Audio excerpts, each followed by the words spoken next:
Good morning. The hour of convening has arrived, and the Senate will now come to order. I would ask that all unauthorized persons exit our chamber.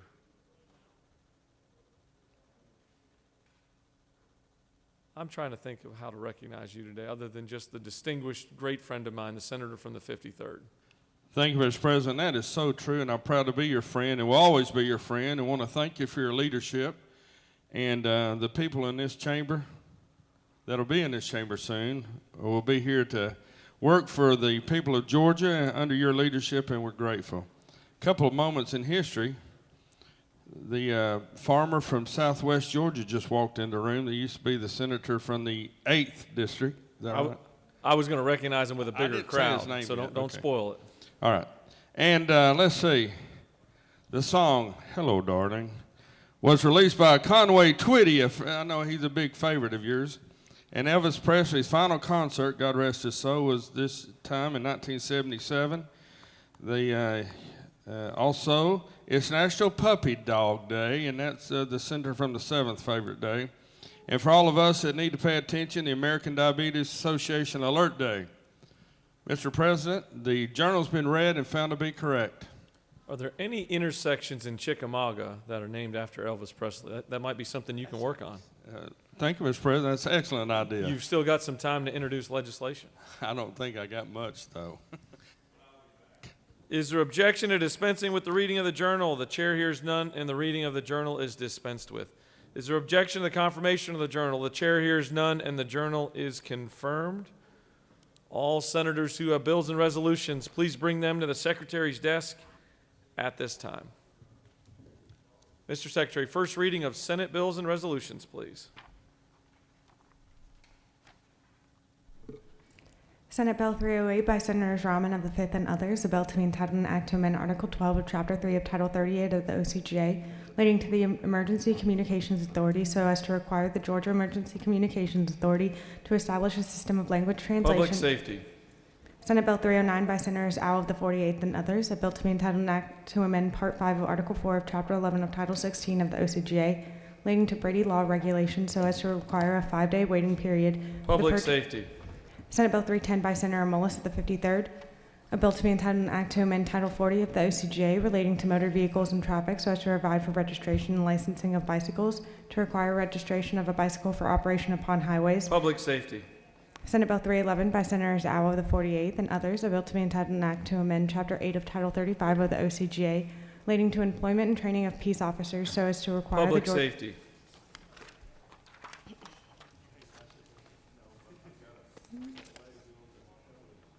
Senate Resolution 298 by Senators Beach of the 21st and others, a resolution creating the Senate Annexation Study Committee and for other purposes. Rules. Senate Resolution 299 by Senators Thompson of the 14th and others, a resolution recognizing United States military veterans and dedicating a highway in their honor and for other purposes. Transportation.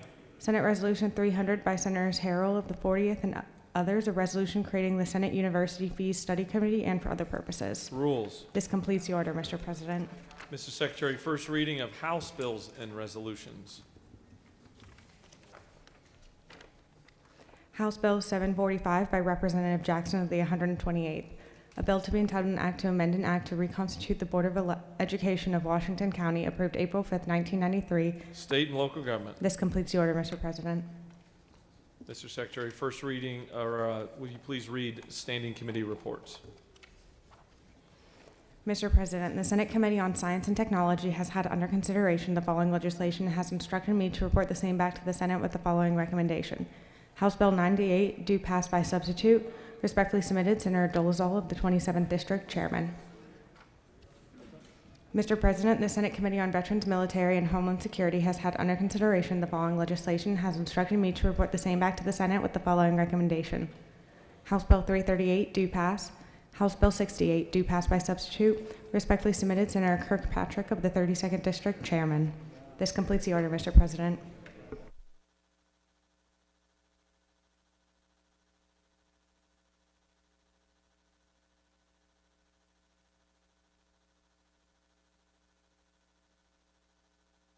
Mr. Secretary, will you please read bills and resolutions for the second time?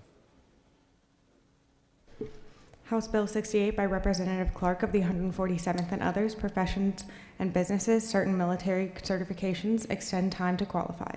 House Bill 98 by Representatives Lumsden of the 12th and others, state government, conditions for meetings and public hearings to be held by teleconference and emergency conditions, provide. House Bill 338 by Representatives Deloach of the 167th and others, motor vehicles, issuance of veterans' driver's licenses, revised qualifications. This completes the order, Mr. President. All right, it's now time for our morning roll call. It's now time for our morning roll call. We'll give them a minute to shake in from the rooms. We'll give it another minute. We'll stand at ease for 2 minutes.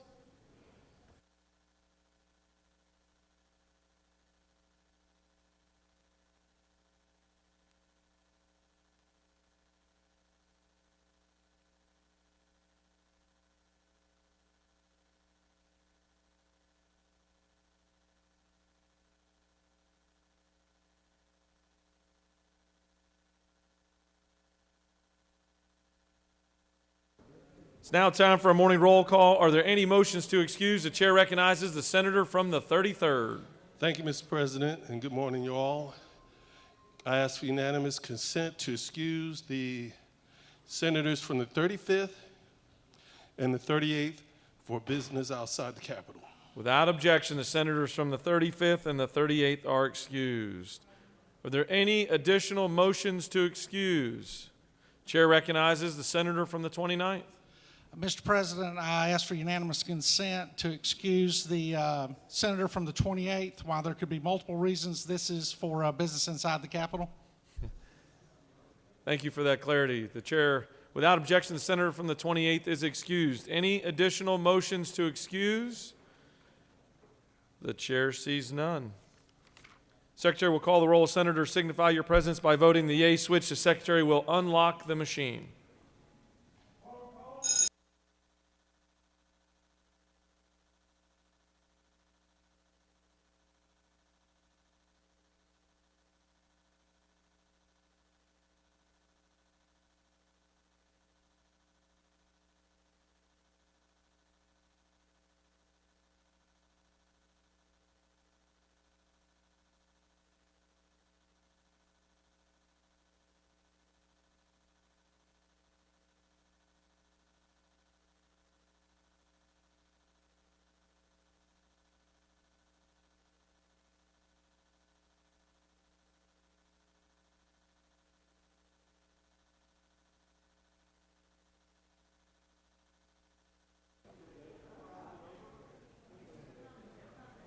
Morning. Have all senators voted your attendance?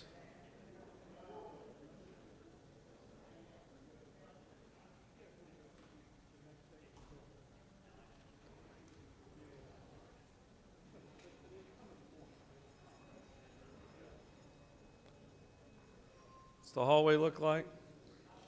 We got a thumbs up in the hallway. Have all senators voted your attendance? Oh, we got one more coming in.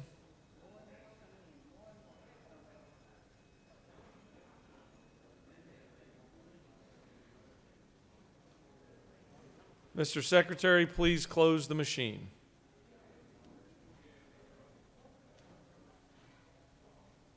All right, it's now time for a morning devotional, and I'd ask that all senators take your seats, cease all audible conversations, and doorkeepers, please secure the chamber at this time.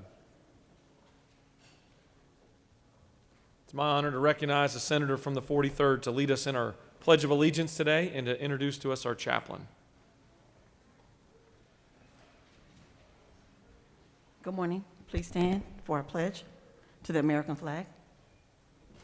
I pledge allegiance to the flag of the United States of America, to the republic for which it stands, one nation, under God, indivisible, with liberty and justice for all. Now our Georgia flag. I pledge allegiance to the Georgia flag, to the principles for which it stands, wisdom, justice, and moderation.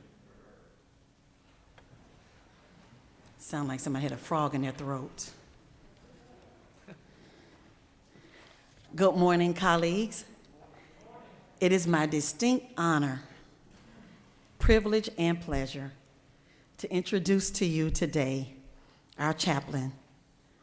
Our chaplain, Bishop Jamie Arthur James Croon, has demonstrated his commitment to teaching the gospel, witnessing Christ through the word and deed, and addressing the physical, psychological, intellectual, and spiritual needs of others. A native of Cleveland, Ohio, he received a call to preach in 1992 and went on to earn several advanced degrees in religious studies, sociology, divinity, and education from St. Leo University in St. Leo, Florida, and the Interdenominational Theological Center, ITC is what we call it, in Atlanta, Georgia. After having served many years in other ministries, Bishop Croon became the senior pastor of Redeeming Love Christian Church, located in Conyers, Georgia. And in 2005, he founded the church. God has endowed Bishop Croon with a fatherly apostolic anointing, which has helped to restore, bring about deliverance, and aid in recovering spiritual wholeness to the lives he has touched. He is motivated to do even more in the body of Christ and the world at large by seeing people experience the love of God and its power to change. Bishop Croon is admired and respected by laymen and clergy alike. His ministry has crossed socioeconomic barriers and church normalcies to make evident the power of God, of which he has personal understanding. Bishop Croon and Redeeming Love Christian Church have also had the great honor of connecting with Edwards Middle School in Rockdale County, as well as Clements Middle School and Indian Creek Middle School in Newton County, to support teachers and provide various supplies and needs throughout the school year. Bishop Croon is married to my sweet friend, co-pastor Tanya Croon, for more than 25 years, and together they co-labor to reconcile people to Christ by demonstrating the power of God's redemptive love and to fully equip the people of God in pursuit of their destiny. He is the proud father of 6 beautifully anointed children: Eric James, Arthur James II, Christian James, Stephen Xavier, David Benjamin, and Amaya Jaden. I present to you a really good friend, a constituent, but most of all, a man of God, Bishop Jamie Croon.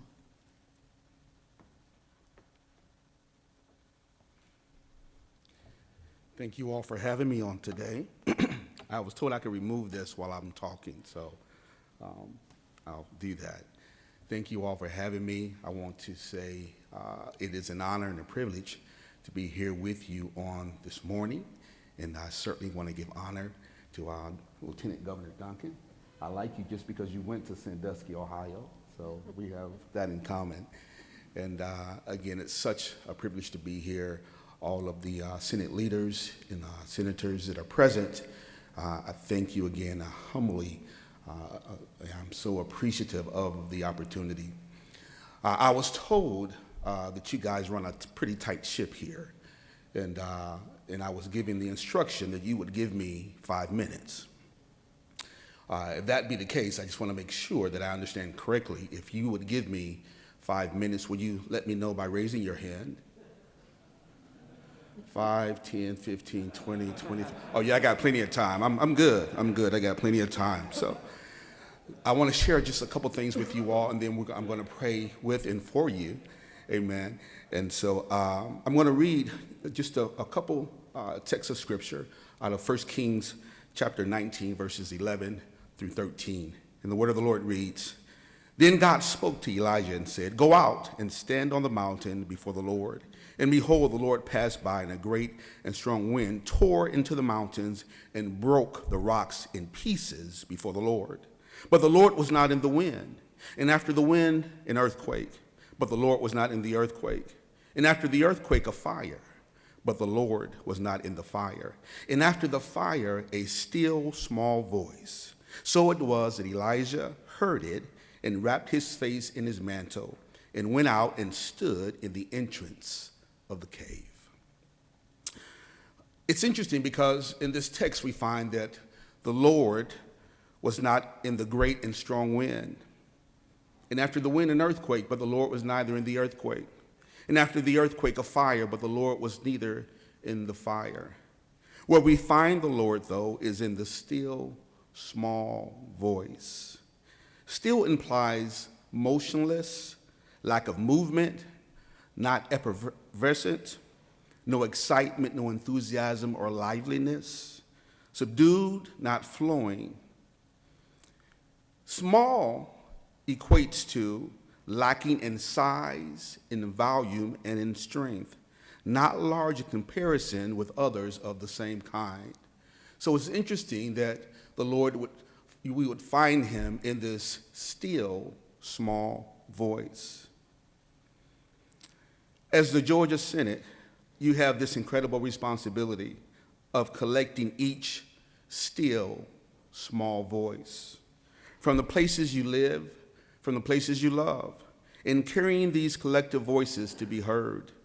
The people trust you with their voices, their individual needs, their family needs, and even their community needs.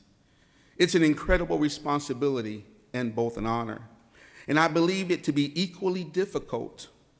You are often asked to do the impossible, making brick without straw, fighting battles, many times uphills. You carry, at times, the heavy burden of trying to push new laws through that will help all the individuals. I know this because I, too, am required to share a burden of taking the voices of the people before God, praying for them, interceding on their behalf, making their petitions known to the Father.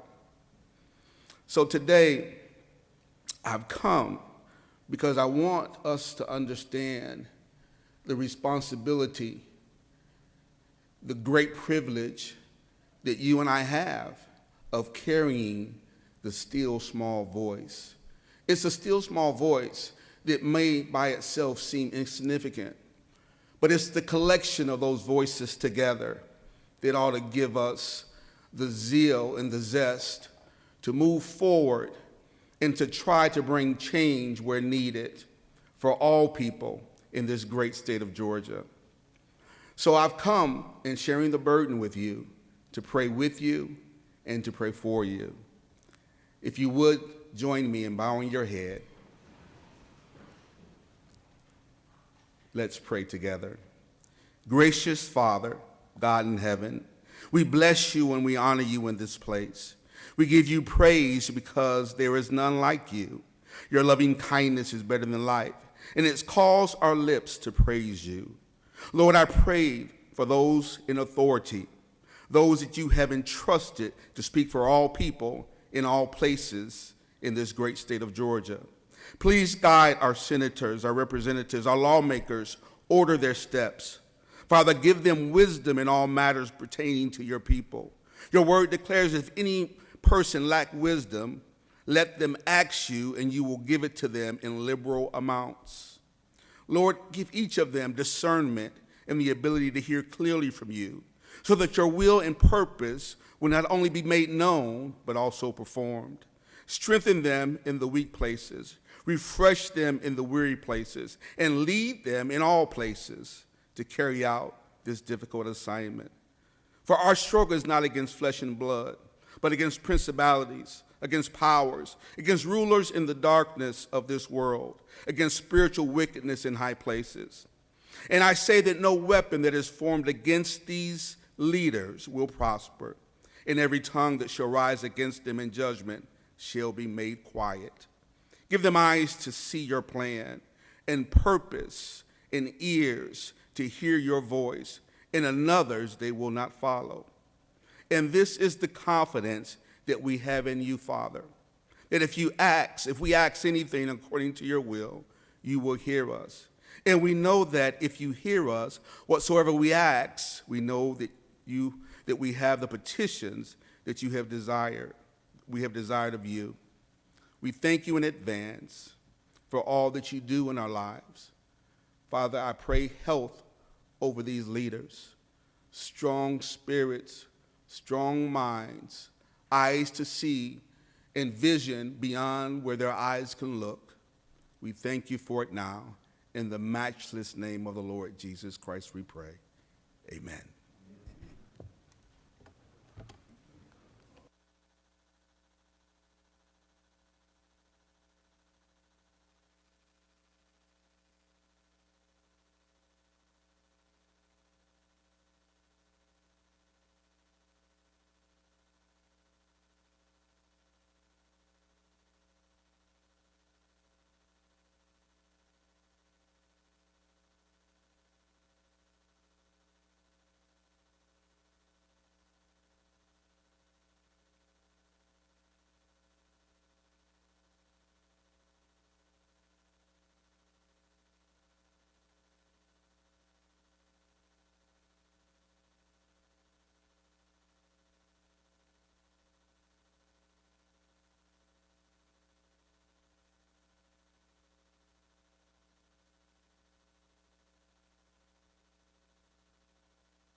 Senate will come back to order.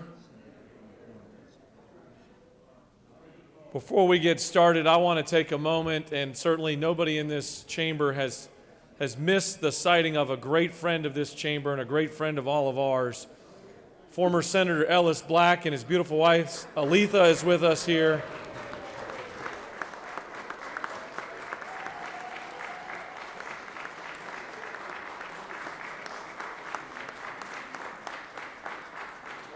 Ellis and I had the pleasure of sitting by each other in the House, and then we obviously had time to serve here in the Senate. But thank you for coming to see us, and thanks for continuing to just be such a great Georgian back home.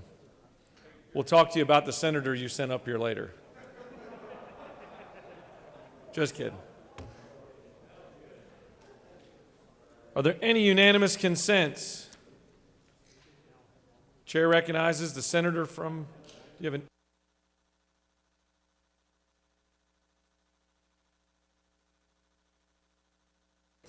There are no unanimous consents.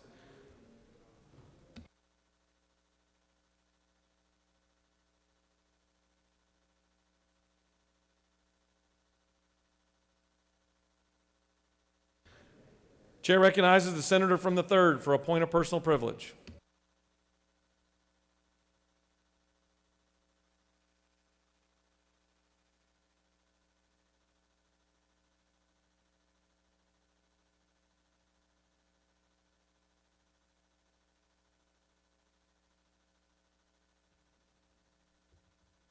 Good morning, everyone. In recognition of Women's History Month, I thought it might be best to highlight the accomplishments of one of our very own. This chamber is fortunate to have so many remarkable women, and today I want to recognize Senator Kirkpatrick. She has been my mentor throughout this session.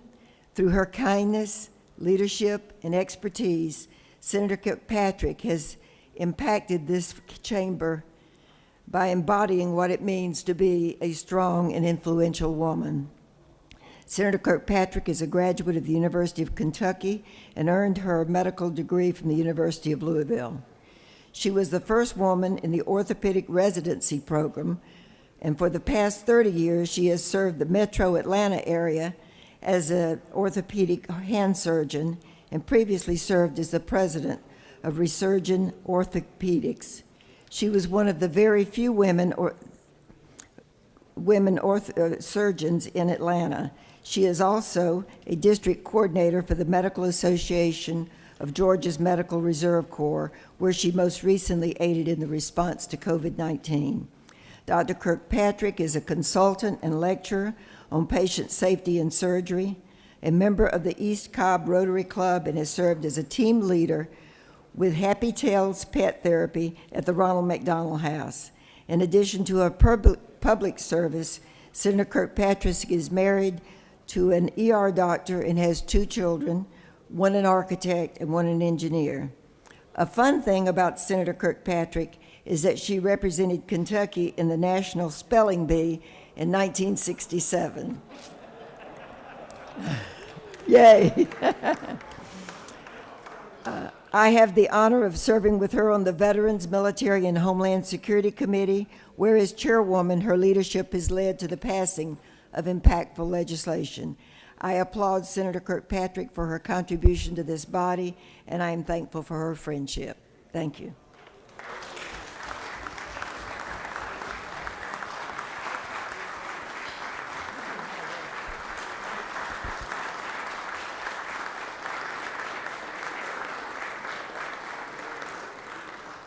Great job, Senator. And I can't believe the Rules Chairman missed that tidbit about the spelling bee on his morning information. You misspelled it, that's right. Chair recognizes the senator from the 39th for a point of personal privilege.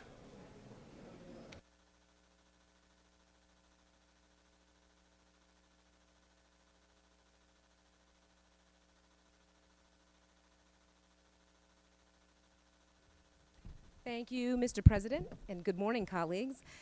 Today, I rise to recognize that it's the heavenly birthday for a friend, mentor, and a giant of a man, Maynard Jackson. Maynard Jackson was Atlanta's first African-American mayor, serving 2 consecutive terms from 1974 to 1978, 1978 to 1982, and was elected for a 3rd term in 1990. The death of Martin Luther King Jr. in 1968 prompted him to enter politics for the first time. And though he lost that first race, he ran because he wanted to energize Georgia's African-American electorate to take advantage of the Voting Rights Act that had just passed in 1965. He was actively involved in the National Democratic Party, and he founded the African American Voters League in 2001, and during that same year, he strongly supported the election of Shirley Franklin, who of course was Atlanta's first female mayor. At the time of his death in 2003, he had been appointed to a top position in the National Democratic Party. And I will really never forget. So June will be 18 years that he's passed away, because that's how fast time flies. Way too early for his time. He passed away at 65, leaving behind a huge legacy that people today still admire, look up to, are inspired by, and want to emulate, myself included. And so his family, well, he had a foundation, the Maynard Jackson Youth Foundation, that is still going to this day. It's a multi-focused leadership program that teaches disadvantaged 11th grade students in Atlanta. And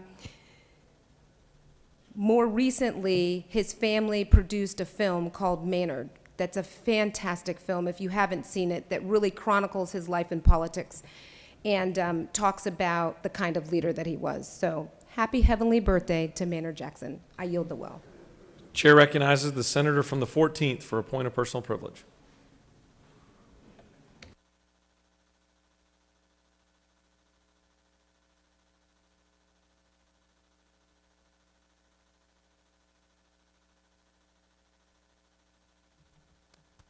Thank you, Mr. President. Yesterday we talked about discrimination and transparency. I'm going to go back to this exact situation we talked about with this tragic shootings. A quote from the Associated Press. The 2 Atlanta area massage businesses where a gunman waged a deadly assault this week have been repeatedly targeted in police prostitution investigations over the years, raising questions about the mayor's earlier comments that the spa operated legally. Police records show officers went to the businesses repeatedly in the past 10 years, which appears to contradict Mayor Keisha Lance Bottom's statements that officers in her city had not been in the businesses beyond a minor potential theft. Bottoms added that she did not want to blame the victims. Ladies and gentlemen, I'm not here to blame the victims. I am here to state these are not legal businesses. And in a state where we value women and we fight human trafficking, we got to make sure that we're actually calling it what it is. They had a lot more fear of being arrested than they did of being robbed, she said. Police records released by the city Friday show 10 people were arrested at the 2 Atlanta massage businesses on prostitution charges over the last 10 years. Almost all the arrests came in undercover stings where an officer paid for a massage and an employee offered sex or a sex act for more money.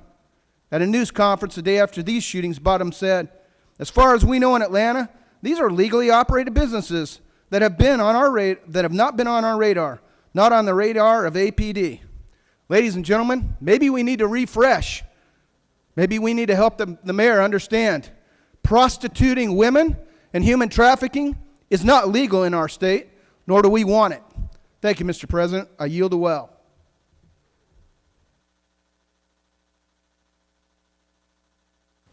Chair recognizes the senator from the 36th for a point of personal privilege.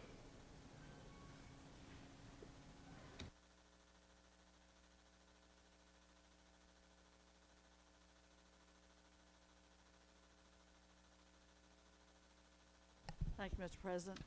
Good morning, colleagues. I applaud the senator from the 39th's remarks about the late, great, departed Maynard Jackson. I was, as a very young woman, privileged to be his secretary when he was a legal aid lawyer with Emory Legal Aid, and I have followed and supported his incredible leadership that rendered the Atlanta airport to be the huge economic engine that it is today. We can credit Mayor Maynard Jackson with that, and we're pleased to have Maynard Jackson High School in my District 36, very, very close to my neighborhood.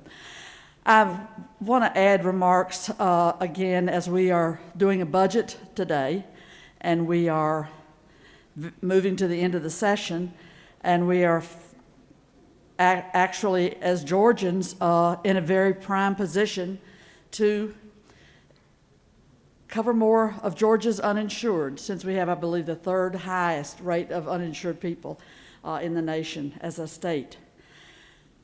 I got a letter from somebody's constituent, not mine, but she wrote me, Nancy Dusenberry from Sandy Springs, Georgia. Dear Senator Orrock, I'm writing today to ask you to take advantage of the Medicaid expansion deal in the American Rescue Act. If our state opts to expand Medicaid to low-income adults, the federal government will increase funding for Georgia's Medicaid program by 5% for 2 years. That's for all of the Medicaid citizens that are covered by Medicaid in Georgia, not just the additional ones. That would bring between $1.3 billion to $2 billion to Georgia, to our economy, which could fully fund our schools, pay for more broadband access in rural and underserved communities, reduce the Medicaid waiver waiting list for people with disabilities, or strengthen our elections infrastructure. We've heard a lot of talk about that.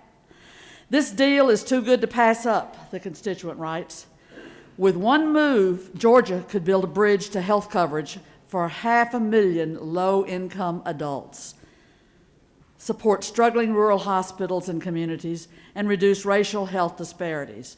Please, the constituent continues, please act now to expand Medicaid in Georgia. Thank you very much. Best regards, Nancy Dusenberry, Sandy Springs, Georgia. She's right. I hope we can see the pathway forward to accept these federal dollars, to expand Medicaid fully, to cover 500,000 Georgians that don't have access to affordable health care now. Thank you for your attention. Chair recognizes the senator from the 54th for a point of personal privilege.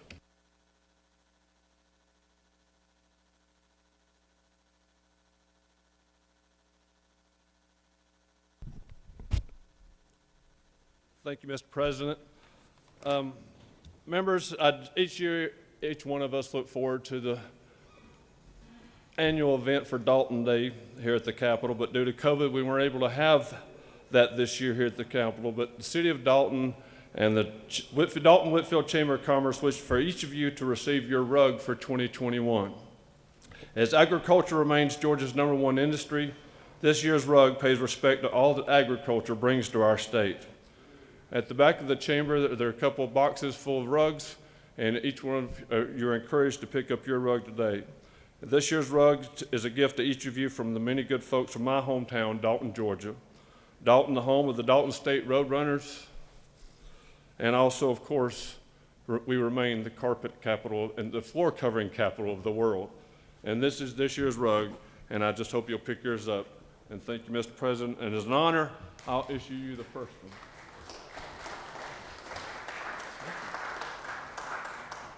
Thank you, Mr. President. I yield the well.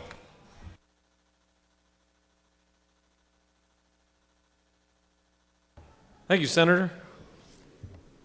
Chair recognizes the senator from the 42nd for a point of personal privilege.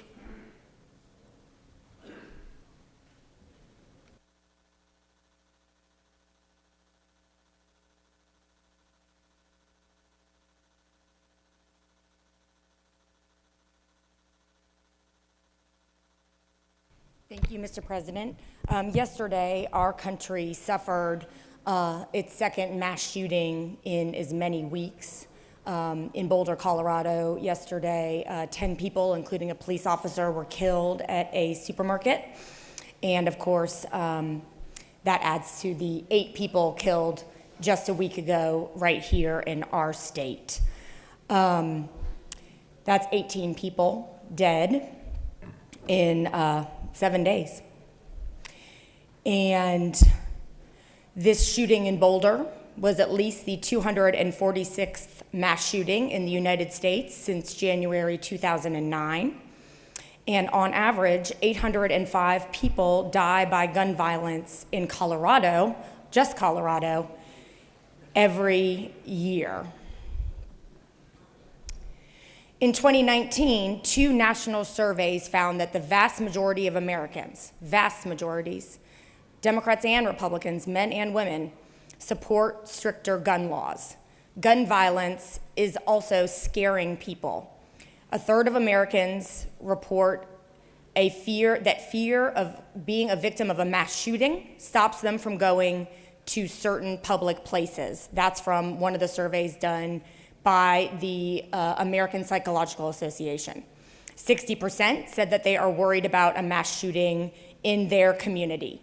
Despite all of this broad support in the electorate for action like stricter background checks, which is legislation we have pending before us, Republicans both in Congress and in Georgia have resisted all attempts supported by the public to regulate guns. I want to remind everyone that we are the only developed country that lives in terror of mass shootings. No other country grapples with this the way that we do, far from it. So I call yet again for us to use our brains when it comes to the proliferation of weapons in America and point to the tragedies that happened in these last 7 days and the 18 people fallen, in addition to the victims of routine gun violence and death that we see every day in the United States. And now, Mr. President, I'd like to ask for a moment of silence for the 18 victims of the 2 recent mass shootings in the last 7 days. Senator has asked us to rise and offer a moment of silence.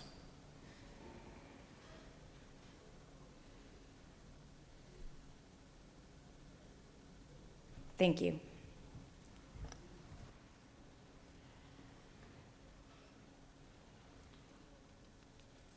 All right, we're going to move on. You've got a consent calendar of privileged resolutions. Does any senator wish to remove a resolution from the consent calendar? Is there objection to the adoption of the resolutions on the consent calendar? The chair hears none, and the resolutions on the consent calendar are adopted. Are there any motions to withdraw and commit? Chair sees none. Chair recognizes the majority leader for a motion. Mr. President, I move that House Bill 451 be engrossed. Mr. Secretary, can you please read the caption?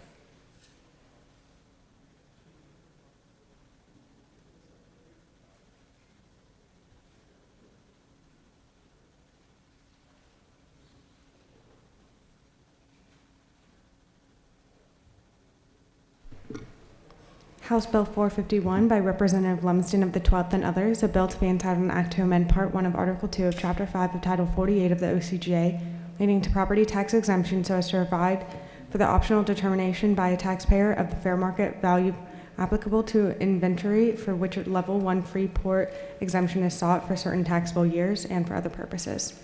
This completes the order, Mr. President. The majority leader has moved that House Bill 451 be engrossed. Is there objection? There is objection. Would the majority leader like to speak to his motion? He waives. Would the minority party waives? All those in favor of House Bill 451 being engrossed, vote yea. Opposed, nay. The Secretary will unlock the machine.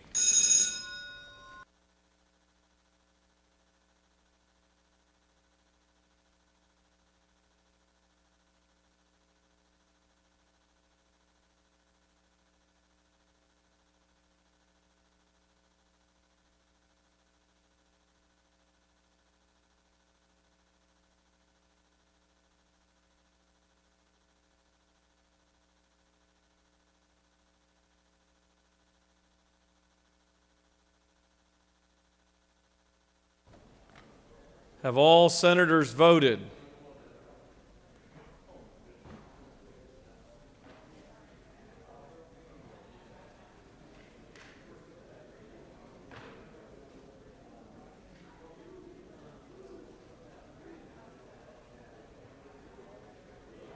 Mr. Secretary, please close the machine. On the motion, the yeas are 34, the nays are 19, and House Bill 451 has been engrossed.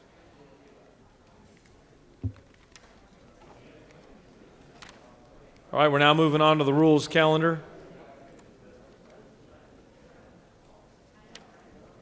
Mr. Secretary, can you please read the caption of Senate Resolution 201?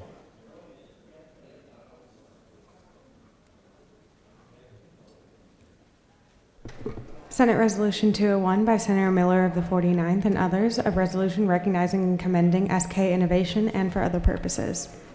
The Senate Committee on Rules recommends that this resolution do pass. Respectfully submitted, Senator Mullis of the 53rd, Chairman.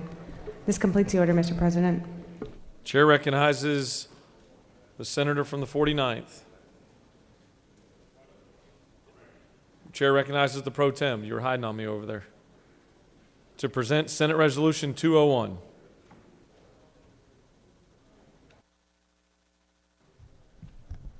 Thank you, Mr. President. I was working out the last few details for a bipartisan approach to this Senate Resolution 201.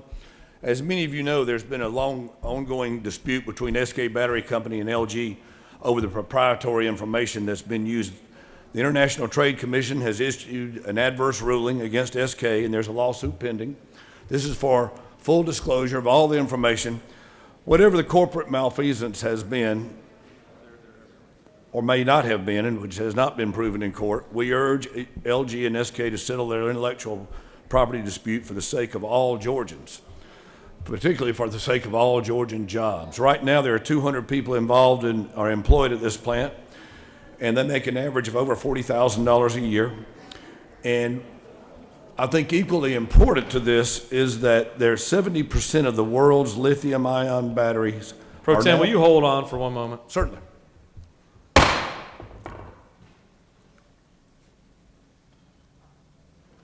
I can't even hear the presenter in the well talking about the legislation that's in front of us because of the conversations. Doorkeepers, please secure the chamber at this time. Allow senators and staff to be in this chamber while we present this bill. Thank you, Mr. President. Please proceed. So currently, 70% of the world's lithium-ion batteries are being manufactured overseas, particularly in China.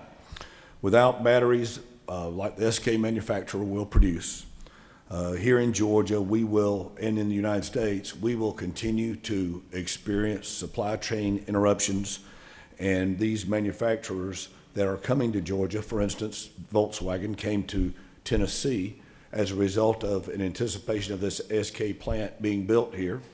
I know also that Ford Manufacturing is talking about an F-150 plant to be built in Georgia. So this is a real opportunity for Georgia to lead in another great manufacturing way. There are many jobs at risk. As I mentioned, there are 200 Georgians employed there now. There will be a couple of thousand, 2,000 Georgians employed there within a couple of years. And we anticipate the plant would employ as many as 10,000 people. And that doesn't count the ancillary jobs that would be around that. If there are questions, I'd love to entertain them.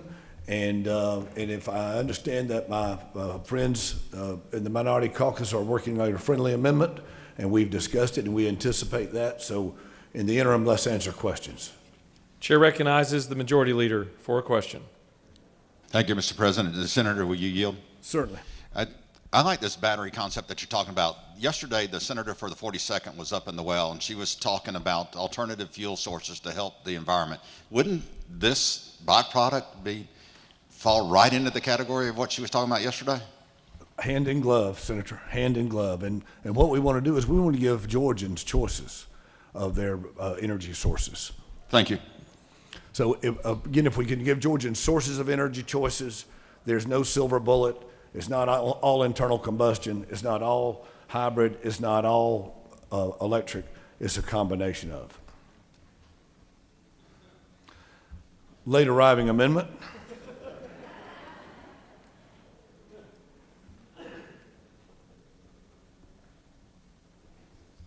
Hold on, let me see if it says. Oh, yes. It does recognize Senator Miller as the most handsome man in the, sure, go ahead. Thank you. So as, we'll get that. That amendment's not germane. But the senator knows of what he speaks. You have questions. Yes, sir. Chair recognizes the senator from the 10th for a question. Thank you, Mr. President. Senator Yale. Certainly.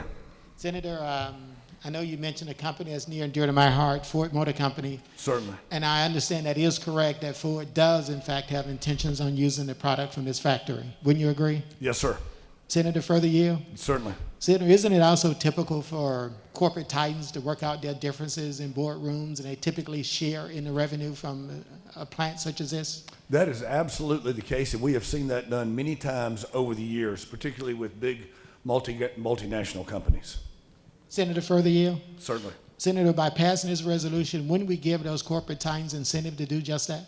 That's right, Senator. You know of what you speak. What we want to do is we want the individuals that know the most about this to sit down at the table and come to an agreement, and then we as a state codify that and move forward. Thank you, Senator. Thank you, Senator. Chair recognizes the senator from the 33rd for a question. Thank you, Mr. President. Will the senator yield? Certainly. Would it be a chance that a car manufacturer by the name of Honda might use some of these batteries? Well, not currently, but that might be the case in the future. That's correct. And this would be good for all manufacturing, not just automobiles. It would be large battery users, large energy users. When we think about large battery users, we think about boats, we think about cars, we think about all-terrain vehicles. There'll be a lot of different vehicles would use this. Chair recognizes the senator from the 36th for a question. Thank you, Mr. President. Does the senator yield? Yes, ma'am. I'd be delighted to The senator yield from to Hall my friend County, from the 36th. from Flowery Branch. Senator, I've raised this with you just earlier in a sidebar conversation. What information do we have about how much Georgia has invested of our state dollars in bringing this factory? I forget the term that I used when I described it. Do you recall? You didn't quote a number. I thought Georgia has significant economic investment in this. Our Department of Economic Development plus investment by individuals in that region, ultimately will be in the billions of dollars. Of state dollars? No. Total investment. State and private sector yes, and ma'am. public sector dollars. Yes, ma'am. That have been put together. I don't recall offhand the economic development for Georgia, investment for Georgia. Thank you. You have no more questions. We have an amendment, Mr. President. If you don't mind, I'll say that this is a friendly amendment, and as we were talking a few weeks ago, we like to come together on issues that are good for the state of Georgia and good for the people of Georgia. Thank you, Mr. President. I yield the well. Chair recognizes, Mr. Secretary, will you please read the amendment? Senators Butler of the 55th and others offers the following Amendment 1 to amend Senate Resolution 201 by striking lines 55 through 57 and replacing them with LG to work with SK Innovation to come to the table and negotiate in good faith to reach a favorable settlement to address the intellectual property issue and for other purposes. This completes the order, Mr. President. Chair recognizes the minority leader to speak to the amendment.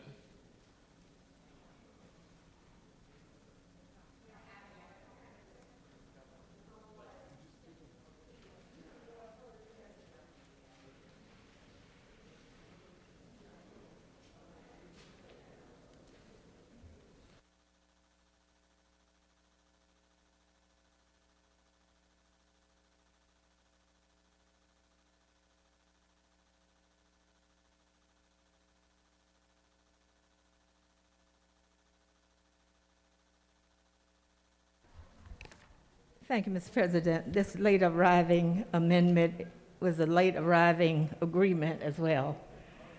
We support this wholeheartedly. Thank you. Chair recognizes the senator from the 6th to speak to the measure.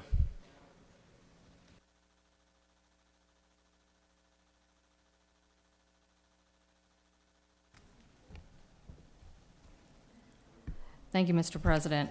I think most are aware of kind of what the issue is, but just to kind of set the table a little bit, the SK Battery America company has a plant in Jackson that already employs 250 people. And they say they will eventually hire 10,000 workers to provide batteries for American-built vehicles, just like the pro tem indicated with respect to Ford and the like. And I even think there may be some deal with Volkswagen as well. This is the issue. On February 10th, the United States International Trade Commission issued a ban on the use of that technology after a 2-year period because LG, which we are all aware of, LG, the big Korean company, has alleged that SK stole that technology. And basically, the International Trade Commission said, yeah, we think they stole it, and so that's not a good thing, right? Under the rules, how they're set up, the President of the United States has the ability to veto that determination by the U.S. International Trade Commission. And so that's kind of why we are here today. There have been calls, I know, by the governor for the President to veto it. And I'm not sure if that's necessarily the right way we should go in light of the fact that there's been a determination that we've had one company stealing trade secrets from another. I think what we can all agree on is that we need to protect those jobs, period, regardless of the U.S. International Trade Commission decision and what the President decides. But per the amendment, we think the best option is for both sides to settle before the deadline. It's pretty simple. LG has indicated they don't believe that SK will leave regardless of the decision. LG has represented that they would make sure that Georgia is whole, hinting that they would invest in the plant. Obviously, there aren't any specifics, but LG has publicly urged SK to enter into settlement negotiations with them. I think that this is the time to push both of these companies when there is uncertainty as to both before a decision can be made by the President. And I think if they come to the table and get this settled, that ultimately that is the best decision for the people of Georgia. So I support the amendment, and hopefully these folks can come together and make sure that people can stay employed, because I think that's the most important thing. Thank you.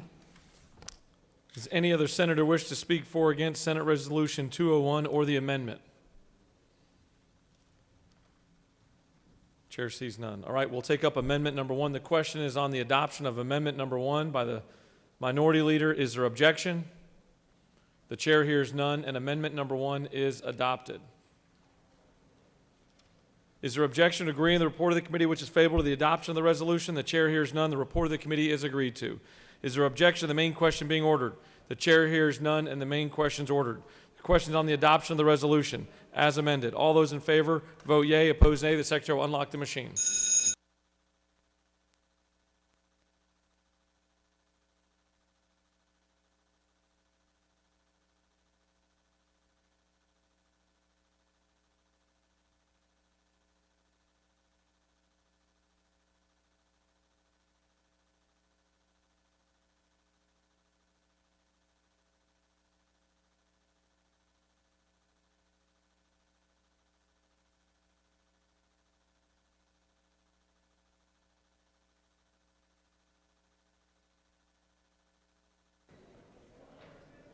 Have all senators voted?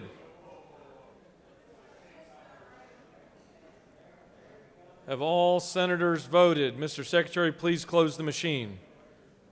On the adoption of the resolution as amended, the yeas are 54, the nays are 0. This resolution, having received the requisite constitutional majority, is therefore passed as amended.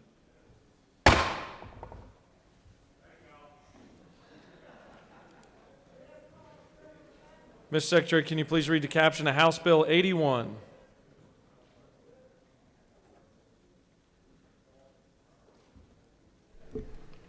House Bill 81 by Representative Ralston of the 7th and others, a bill to be entitled an act to make and provide appropriations for the state fiscal year beginning July 1st, 2021 and ending June 30th, 2022, and for other purposes.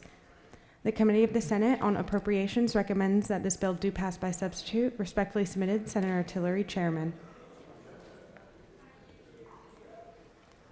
Senate Appropriations Committee substitute to House Bill 81, a bill to be entitled an act to make and provide appropriations for the state fiscal year beginning July 1st, 2021 and ending June 30th, 2022, and for other purposes. This completes the order, Mr. President. Chair recognizes the Appropriations Chairman to present House Bill 81.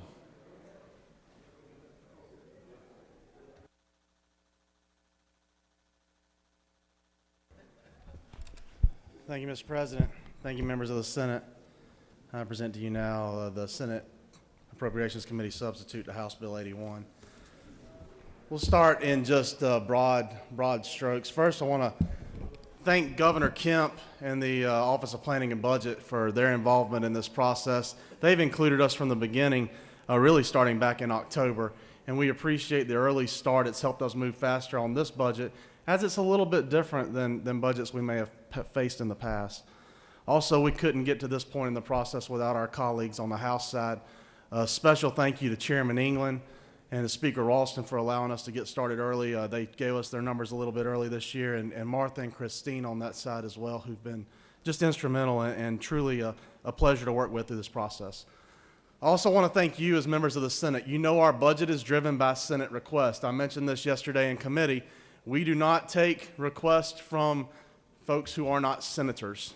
You take your requests from those who have lobbied you as constituents, those who have lobbied you through the services you've seen them provide in your community, and you bring your request to the Senate Appropriations Committee.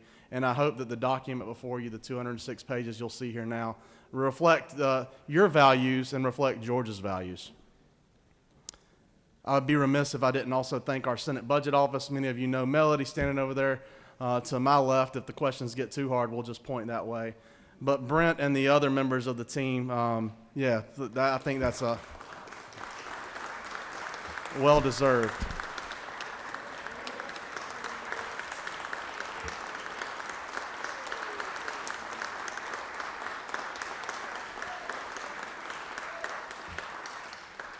And while we've mentioned it several times in the past few years, I think it's appropriate to mention it one more, that this has not been an easy time on the Senate body itself.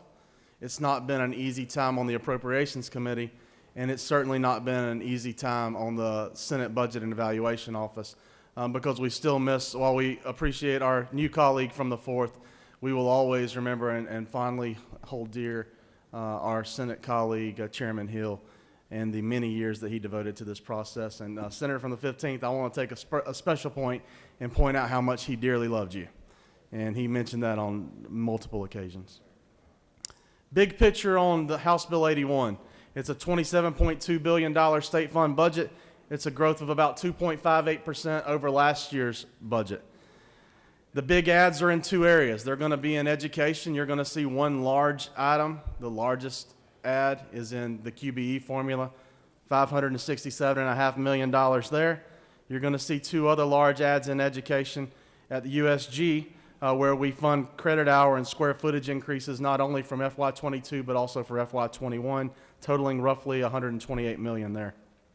I think it's appropriate now to also point out to you that while those are the big adds in education, they do not begin to touch what our friends at the federal level are sending down for education. Just this morning, we received an update on the K-12 budget.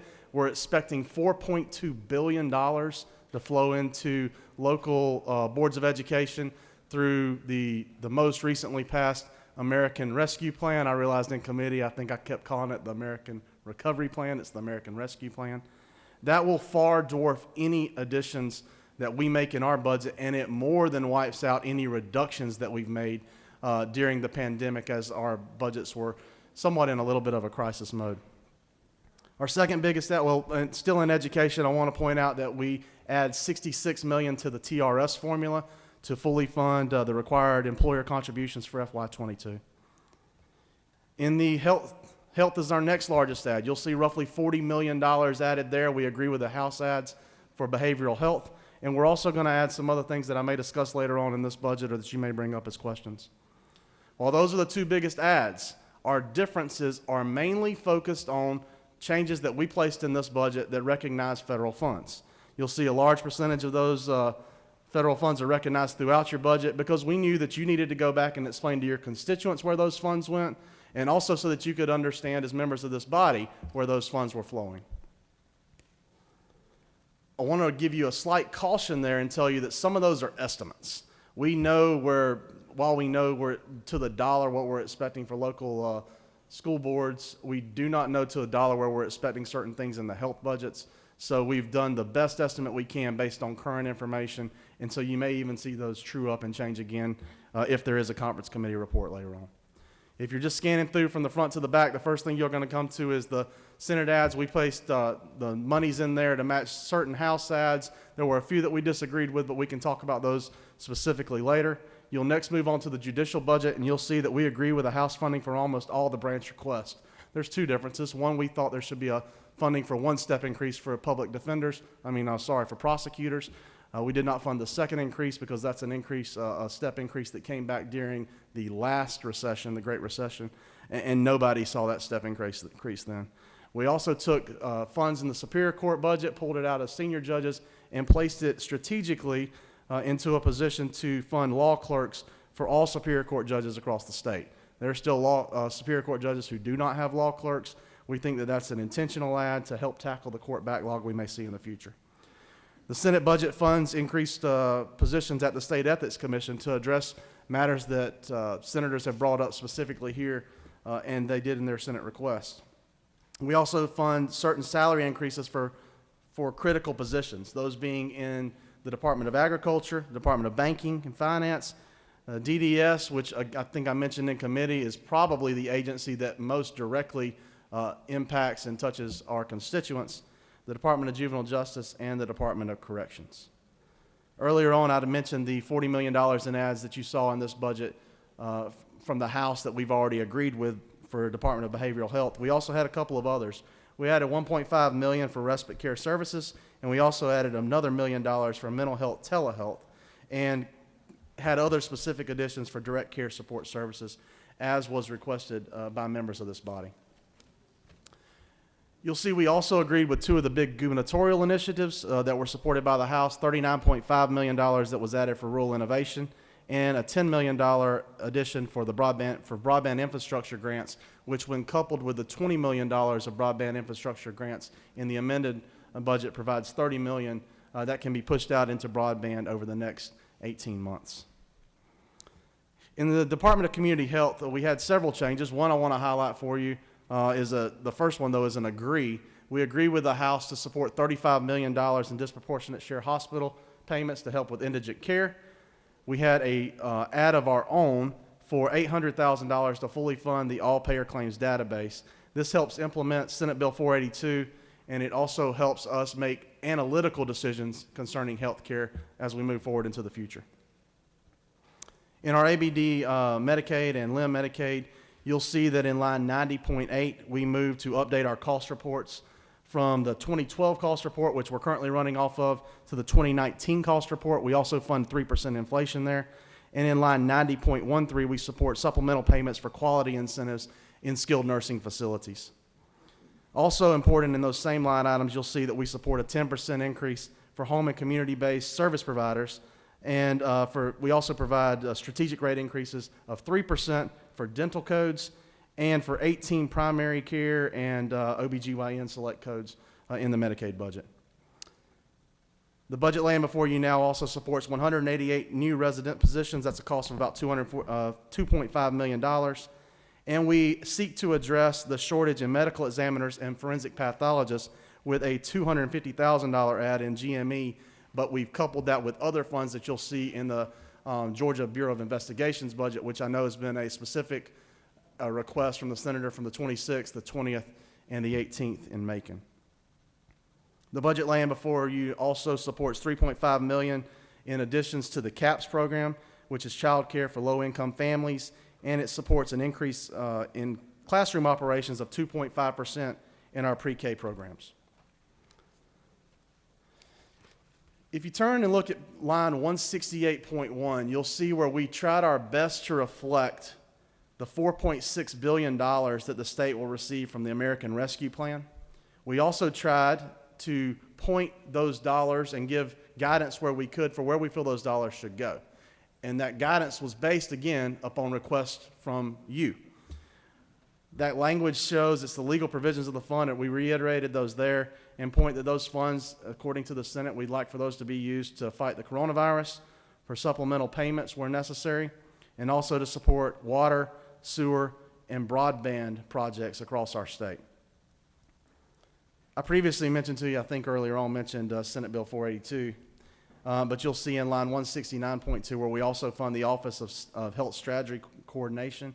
That has been a huge press from our subcommittee, and again, we just want to get to the point where we're making statewide decisions about some of these healthcare moves that we're making that we're obviously funding at a very high level. In the Department of Human Services budget at line 177.1, you'll see a $4.7 million addition for community partnerships to stem learning loss during the COVID-19 pandemic. And also in that same budget at line 188.4, you'll see where we moved to increase funds to establish therapeutic foster care, which has long been a strong desire of the Senate. You know that we have focused on foster care for years now, since I've been in the Senate. And what we want to do is make sure that we're taking care and providing an arc of care that can help those citizens that we have, children that we have in the foster care system, whether they're in crisis mode or they're just slightly out of crisis mode. And that the additions you'll see on line 188.4 will help provide that therapeutic care when they're at a level that they're not able to return back to the foster home that they're in, but they're not quite in a crisis mode where they need to be in a PRTF. I already mentioned to you some of the ads in the GBI budget that cover forensic pathologist and medical examiner programs, but I want to point out another one that we got a lot of questions about concerning domestic violence. Many of you have heard from your domestic violence shelters back home. Their crisis is coming from a reduction in federal VOCA funds, and we will never be at the level that we can fully cover the reduction that they've seen there. But what we tried to do on the state side is to do our part. And in lines 212.1, we backfilled any reduction they received from last year. In line 212.2, we added 9% on top of those funds. In line 212.4, we also added increased funds for sexual assault centers. And in line 212.5, we directed the agency to work with us to create new language to revamp that funding formula so that if the VOCA funds are not restored by our federal partners in the future, that we're in a position to move forward funding those centers based on bed nights, poverty in the area, and other things that would need to be included if we're going to have to take this on as a fully or as more of a state program. You'll see in the Department of Labor that we did fully fund the position of Chief Labor Officer, and you'll also see that in the Department of Public Health, we had several increases, including ads for Georgia Corps, ads for the Sickle Cell Foundation, and ads for a Nurse Peer Assistance Program, which we've seen used quite a bit more often during the pandemic. Also in the Department of Public Health at line 246.1, you'll see where the Senate funded $1 million for newborn screening for the Krabbe disease, which was again a strong desire and a strong initiative of the Senate. In moving on down the budget a little bit more, you'll see we agreed with the House on the creation of new job classes in the Department of Public Safety, but we took an additional step to also provide educational incentive pay and to fully fund a 75-person trooper school to raise the total number of troopers on the road, which has long been an initiative of the senator from the 56th. You'll see we also funded a school resource officer program, which was, again, an initiative from our friend, the senator from the 10th, and that's reflected in this budget as well. Skipping down a little bit to the Board of Regents budget, we funded several of the Lieutenant Governor's initiatives, including $1.5 million for the Partnership for Inclusive Innovation, $500,000 for the ATDC program, and $1.7 million for the Georgia Research Alliance. Just below that, we coupled this in with a Senate priority, which is to provide a program for rural coding based out of the Cyber Center at Augusta University so that we can make sure, regardless of your zip code, our students are prepared to enter jobs in the 21st century. At line 278.2, you'll see where we have included funds for a partnership for Clark Atlanta University with MCG at Augusta University to support the nationally recognized prostate cancer research center. And we also added funds at line 280.4 for an aviation career path, at Middle Georgia State University. In the Secretary of State's budget, we had two ads that I want to point out to you. One is to provide additional funds for the Medical Cannabis Commission so we can make sure that that product is available for families who have long been awaiting that need. And also $1.5 million for overt, covert, and forensic ballot security pursuant to Senate Bill 62. I already mentioned the $1.2 billion in federal fund ads for USG. Those funds also are partly used for TCSG's program, but we additionally funded $6 million for growth at TCSG and $1.5 million to fully support the Senate Bill 204 program to provide diplomas, as was championed by the senator from the 37th. If you look at the DOT budget, the changes there will look very similar to the changes we made in the amended, where we tried to enhance dollars for capital construction by reallocating transportation funds from several areas and moving them into capital construction. And then the last part of the budget, which is the part that I see many of you have already turned to, so I don't think I need to highlight it, the bonds. You've already made it there, and you've probably already seen what you were looking for in those line items. The thing I want to highlight about this budget is two things. One, we are in a better position than we thought we would be at this point in time last year. But this budget reflects that. But at the same time, I think it reflects the caution that we feel as we're rolling into another year with a lot of uncertainty on the horizon. We know that federal funds at some point in time will stop. We know that there have been a lot of changes to federal taxing laws that will probably ripple down to the state. And as those continue to do so, the great days that we've seen on Georgia revenues now may begin to slightly falter. I also need to point out to you that we are well behind in refunds that we've seen at this point in time normally in a year. So as we begin to pay out those refunds, I'm a little concerned, not that we're going to go under, but that we will be at a position that we may not be as strong as we currently feel that our numbers are. I want to tell you thank you on behalf of me personally for allowing me to present this budget to you and to work with you to help represent your districts. I hope it's a budget that reflects your values and reflects the values of those in your district. And Mr. President, if there are no questions, I'll yield the well. You have a couple of questions. The chair recognizes the Dean of the Senate to your right for a question. Thank you, Mr. President. Senator Yield. Yes, sir. Senator, first of all, I'd like to thank you for the great work you've done on the budget.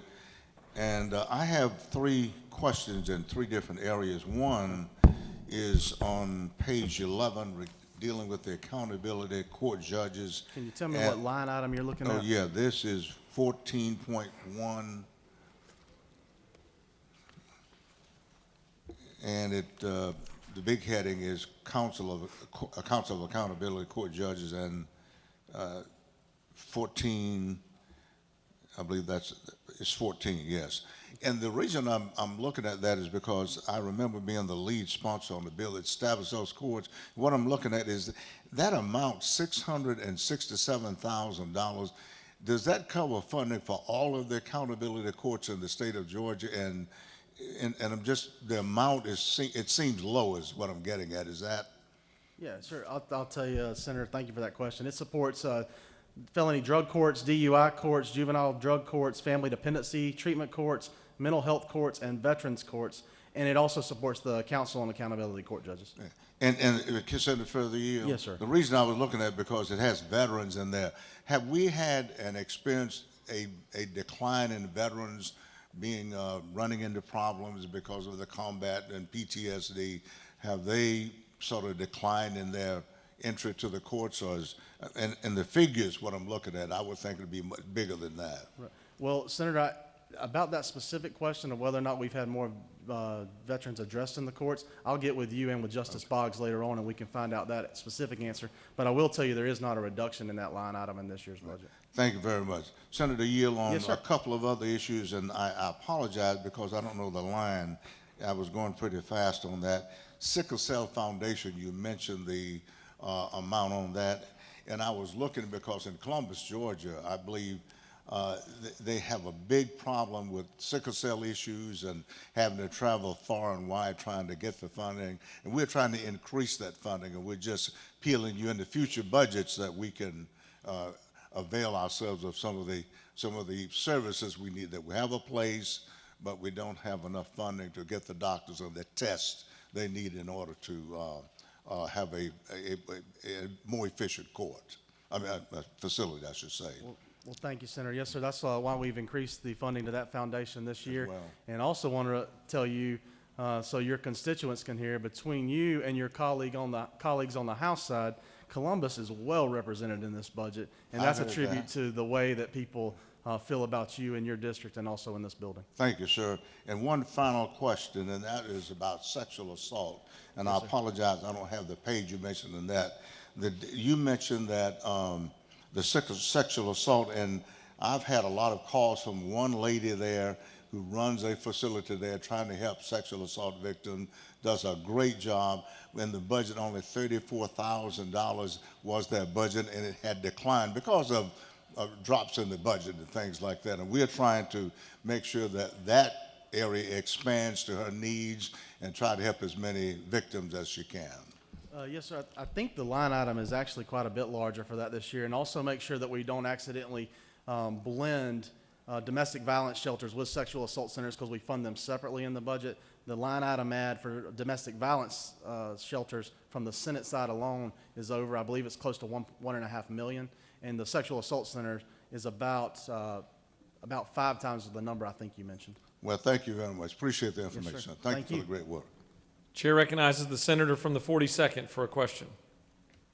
Thank you, Mr. President. Will the senator yield? Yes, ma'am. Thank you so much for your hard work on this budget. I hadn't, with everything going on down here, I hadn't had enough opportunity to pay specific attention to the process, and so I'm hoping you can walk me through a couple of outstanding questions I have, mostly surrounding the utilization of the money from the American Rescue Plan. I'm looking at page 69 just as an example. Can you give me a line item? 122.1, 122.2, 122.3. So, and then also at your memo that sort of distills what some of the things we're doing. So, for example, on the memo, on page 1, we are adding $567 million to offset 60% of the austerity reduction for K-12 and 60% of the austerity reduction for, some other programs, it looks like.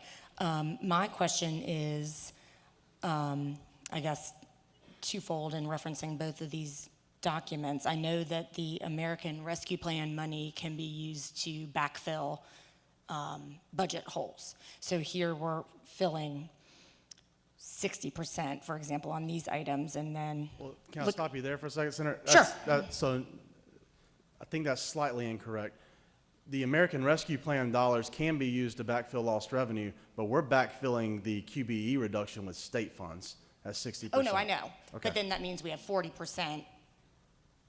I mean, 40% from the 2 fiscal years ago. So you're saying, still are we still unfilled. 4% down on QBE with state funds? Yes. Yes. Is that correct? Correct. Yes. Okay. So for example, my understanding is that the American Rescue Plan can be used to fill that 40%. That is true. And so can you explain to me what our plan is as it relates to the American Sure. Rescue Plan? And that's why I was looking at these line items just as an example, because I see about a bunch of money, and I just have no idea what we're doing with it and what the plan is and why we still have these budget holes. And can you just explain all that to me? Sure. Well, in addition, first of all, the $4.6 billion that I spoke about that the state's receiving alone, we're expecting $8 billion, and that's in, remember, that's not an exact number. There's a little bit of uncertainty as to how much federal funds are going to flow down. Roughly $4 billion of those dollars would go straight to local governments. Roughly $4.6 billion we expect will go to the state. And then on top of that, that's not all. It's almost like a television commercial. Wait, there's more. You'll see that these funds are flowing in certain other direct payments as well. And what I want to see where I've got I want to see if I've got the exact amounts that'll come into local school systems.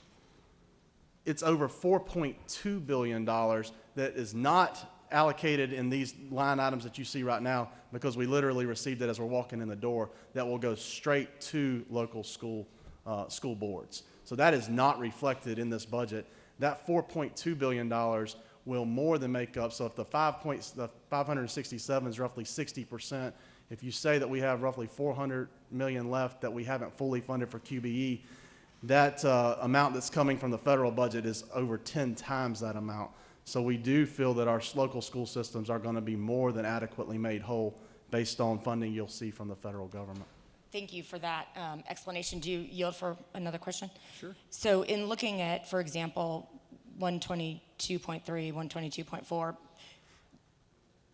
we're recognizing the funds. Can you tell me what that means and what is going to happen with this money? So these are federal funds, as I told you, that we know $4.6 billion is coming to the state directly for those four purposes that were outlined really in Senate priorities and also by the statutory language of the American Recovery Plan. These are in addition to that $4.6 billion that we know are coming to specific areas, and we tried to tie them back and show you where they were going as closely as we could to the budget document you were used to looking at. So that when you're talking to your constituents and a constituent says, hey, why did we have a reduction in, which the three lines you pointed out didn't have reductions, but suppose there had been a reduction in the CAPS program, you could say state funds were moved out because federal funds were moved in those instances. But in this instance, like you're talking about with CAPS, state funds weren't moved out. They just got an extra $607 million on top of the state funds. Okay, great. And then with like the Head Start money, the Child Care Stabilization grants, is that actually officially where it will go, or what's the sort of transparency around what actually ends up happening with right, so this money? language it recognizes the anticipated federal allocations of that particular federal fund. So that's what it matches most closely to what we already fund in our budget to help you.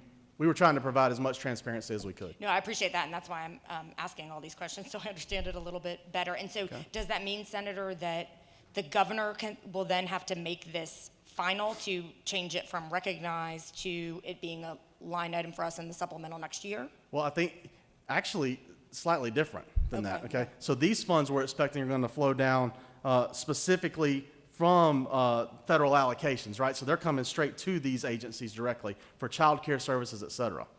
On top of that, you still have $4.6 billion. I know I hope I'm saying this correctly and it doesn't sound inappropriate when I say this. I know it's really hard to understand here. One of the reasons why it's hard to understand is because there's just so much blame money that they've thrown down here at us right now. Right. It's not a bad thing, but it is hard to point you to where it's coming and it gets confusing because never ever else in history would we ever have expected the federal government would point down that much money.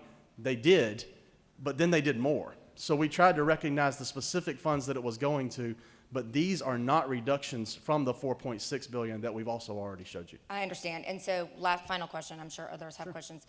Then the additional funds that are not coming down to a specific area that you've attempted rightfully to tie it to, the governor will be making those decisions. I mean, if it's to the state, I understand there's money that is this time, unlike the CARES Act, going directly to the local governments, for example.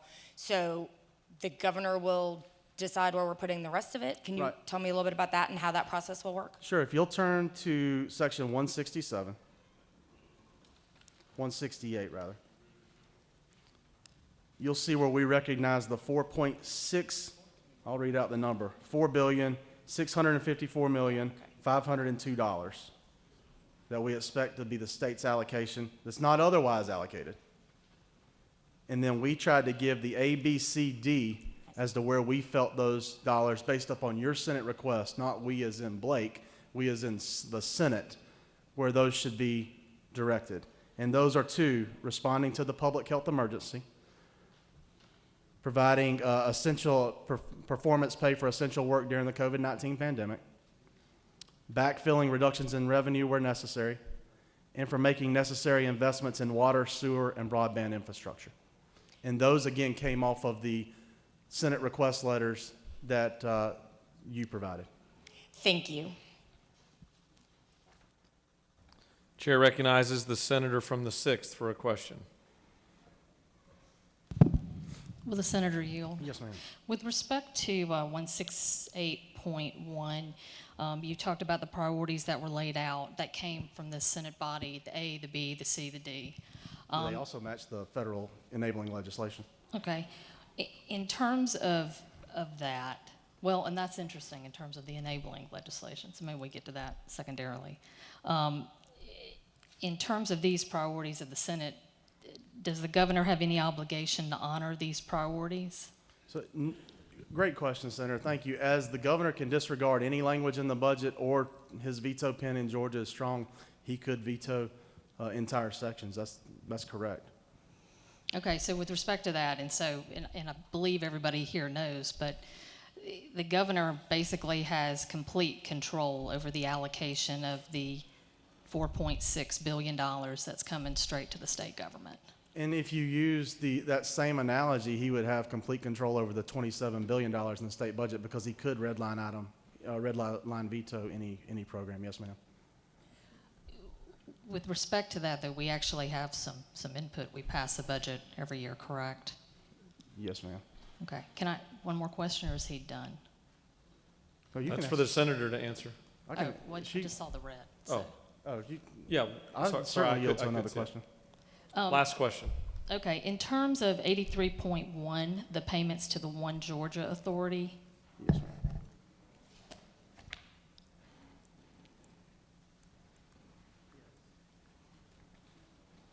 And it's page 47. Yes, ma'am.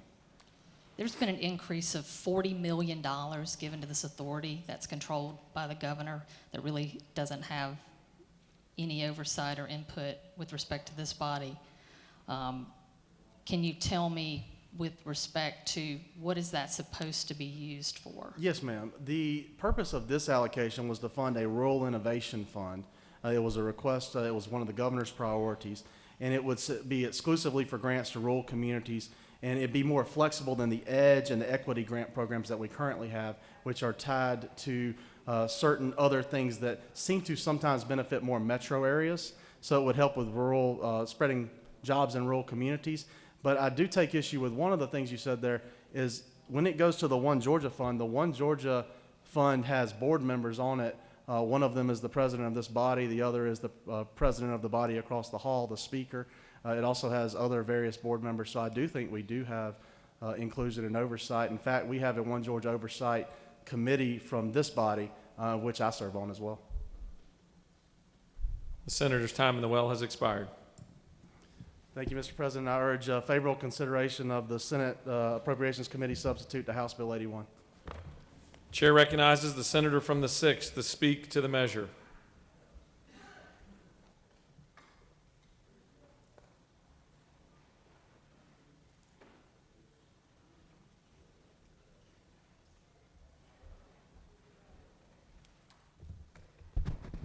Thank you. Just to kind of follow up on this One Georgia Authority, we've basically, I think in fiscal year 20, it was approximately, the amended, it was 20 million. In 21, it was 24 million. In 2021 amended, it was 43 million. I mean, this is real money, y'all. And in terms of the whole idea that, and I understand that the president of this body sits on the board, but the head of that board is the governor. And with respect to the other members of that board, they come from OPB and economic development. It has been referred to as the governor's slush fund. There aren't any real parameters in terms of where that money can be spent, except for the fact that it can't be spent in eight metro Atlanta counties.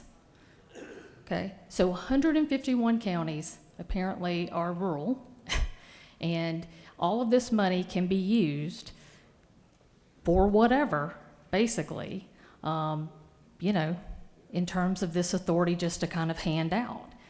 That's not transparent, and it definitely, with respect to our powers and our ability to budget money and allocate funds, it kind of gives that away. I think that's problematic, especially in light of the fact that we're not even funding QBE fully. I mean, we just talked about all this money that came down from the feds and how incredible it is. And we're not even funding our schools at the level we need to.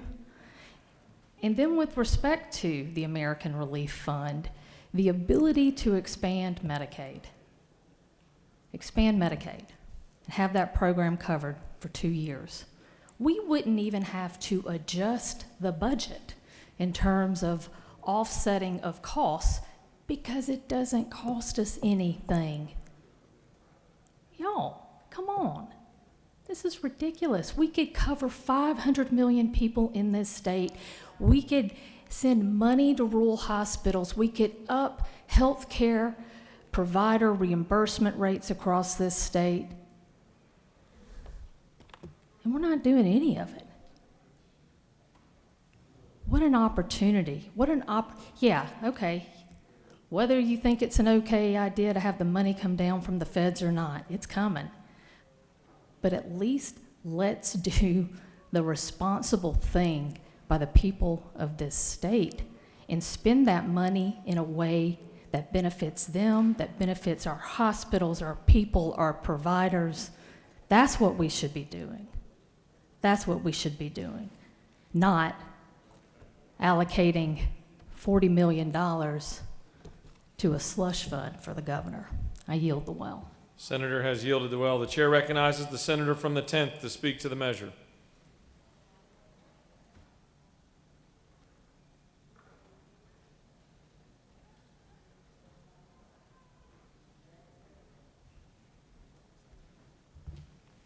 Thank you, Mr. President, members of this body. I rise in support of the efforts of the chair from the 19th in putting together a budget that truly should represent all of Georgia. I wanted to highlight a section of this budget on section 261.2. It deals with the School Resource Officer Program. And I wanted to explain to everybody what this is all about. 3 years ago, we passed a bill unanimously in the Senate and the House that created this SRO training program. It is a unique certification program and really the first of its kind in the United States for school resource officers. And this year, with the pandemic and kids doing virtual learning, there's been a lot of effort put on how do we transition kids back into the classroom. And not only do we how do we transition the kids back into the classroom, but how do we transition these schools resource officers in dealing with some of the problems that we know these kids are going to have. So there was a SRO collaborative that was put together by members from educators and medical professionals, as well as a lot of government agencies on this SRO collaborative, and they did invite me to participate in it as well, and they've been meeting regularly. And one of the things that we knew we had to do in order to get these kids to transition back into the classroom without the kind of problems that we anticipate them having is to retrain the school resource officers. GIPSTIC, State Patrol down in Forsyth, Georgia, has been working for this past year and a half, if not a little bit more, on putting together this essential training program for the SROs. And these funds that's been put in the budget are going to be used for that purpose, to retrain all the SROs, and it also creates a unique certification for POST, which I mentioned earlier is the first of its kind.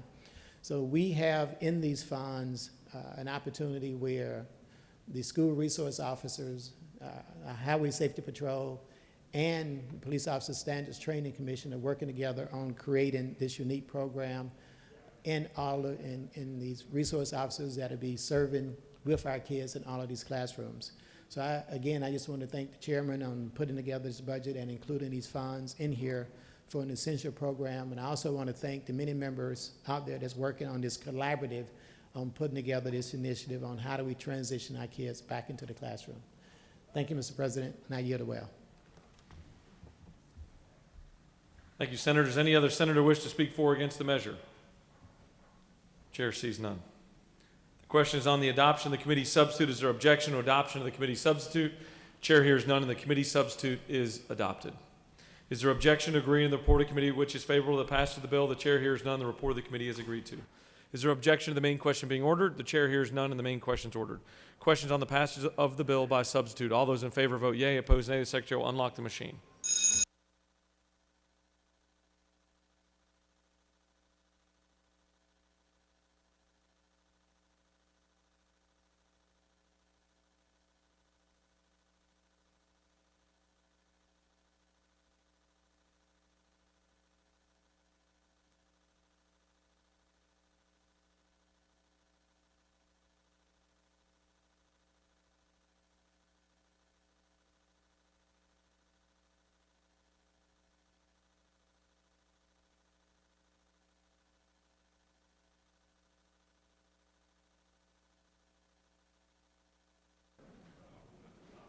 Have all senators voted?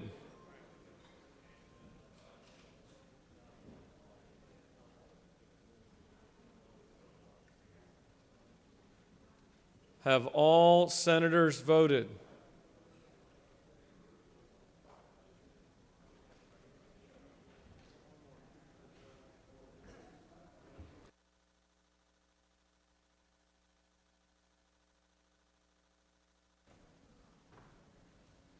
Mr. Secretary, please close the machine.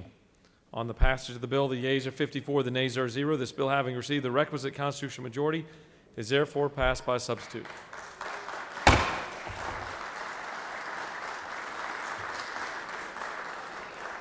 For what purpose does the senator from the 19th rise? Mr. President, I ask that the Senate immediately transmit House Bill 81 to the House. Senator from the 19th has moved that the Senate immediately transmit House Bill 81 to the House. Is there objection?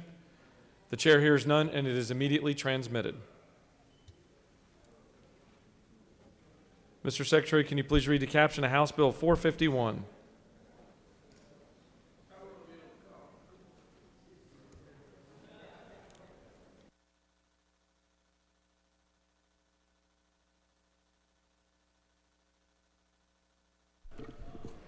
House Bill 451 by Representative Lumsden of the 12th and others, a bill to be entitled an act to amend Part 1 of Article 2 of Chapter 5 of Title 48 of the OCGA leading to property tax exemption so as to provide for the optional determination by a taxpayer of fair market value applicable to inventory for which a Level 1 Freeport exemption is sought and for other purposes. The Senate Committee on Finance recommends that this bill do pass by substitute. Respectfully submitted, Senator Huffstetler of the 52nd, Chairman. Senate Finance offers the following substitute to House Bill 451, a bill to be entitled an act to amend Part 1 of Article 2 of Chapter 5 of Title 48 of the OCGA, leading to property tax exemption so as to provide for the optional determination by a taxpayer of the fair market value applicable to inventory for which a Level 1 Freeport exemption is sought, and for other purposes. This completes the order, Mr. President. The chair recognizes the senator from the 53rd to present his 300th bill of the year.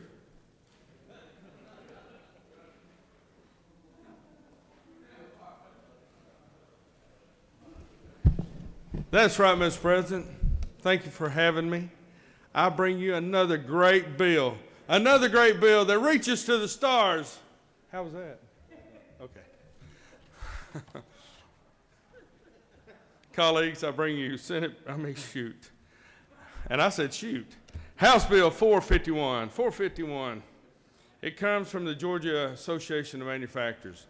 This bill is about those companies in your district, both big and small, that employs people, that gives you a sense of pride that you know here in America, in Georgia, we're making things again, that we're continuing to put pride in our country and our state by putting jobs in your towns and cities and counties.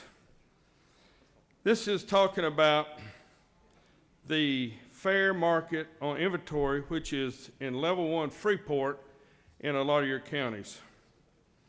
This only applies to the finished goods for the year 2001. And you ask, well, why that year? Well, this is simply a Fairness Act that was brought to us by the COVID situation. As you can imagine, last year before COVID hit us, we had people ordering large manufacturing goods, and customers that they deal with often ordering a large quantity of manufacturing goods. The economy was good, and they were moving forward with products to put in their stores or to build things with. And what happened? COVID hit. It canceled the orders. It put the orders on the shelf, and now the manufacturers are stocked full of orders where they couldn't sell. So now, this bill, the manufacturers now have finished goods in their inventories that this bill will after 12 months of this, it will provide some relief on their taxation for the ad valorem when it comes to Freeport. As you know, all the goods that manufacturers make are taxed if they don't sell them by the end of the year in some counties and some cities. This right here will hold those, will not allow them to be taxed for those products made in 2021. That's all it does. I'll be delighted to answer any questions if you have any. If not, you have no questions. If not, I appreciate you helping keep the jobs here in Georgia thriving, where they can buy cars for many of our folks here. Thank you. Does any other senator wish to speak for or against House Bill 451? For what purpose does the senator from the 43rd rise? I waive. I was going to ask for excuse for Senator, but she's back. Senator waves. Any other senator wish to speak for or against House Bill 451? The chair sees none. The question is on the adoption of the committee substitute. Is there objection or adoption of the committee sub? The chair hears none, and the committee sub is adopted.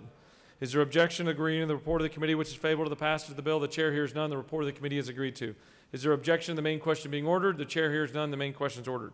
Questions on the passage of the bill by substitute. All those in favor vote yea. Opposed nay. The secretary will unlock the machine.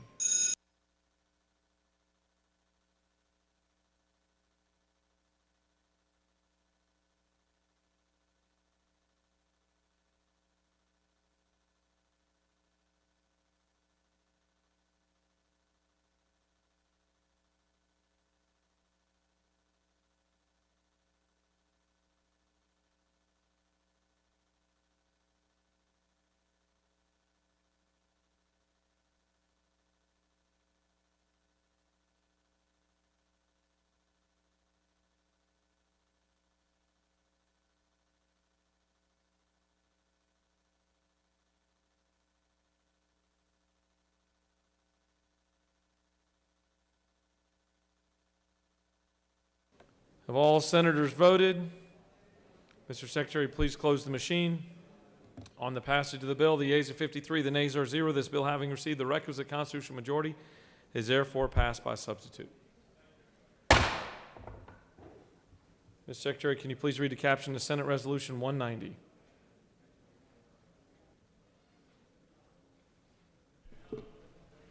Senate Resolution 190 by Senator Burns of the 28th. A resolution urging Congress to allow individuals to retain the right to use their image and likeness to shield them from copyright infringement and for other purposes. The Senate Committee on Rules recommends that this resolution do pass. Respectfully submitted, Senator Mullis of the 53rd, Chairman. This completes the order, Mr. President. Chair recognizes the senator from the 28th to present Senate Resolution 190.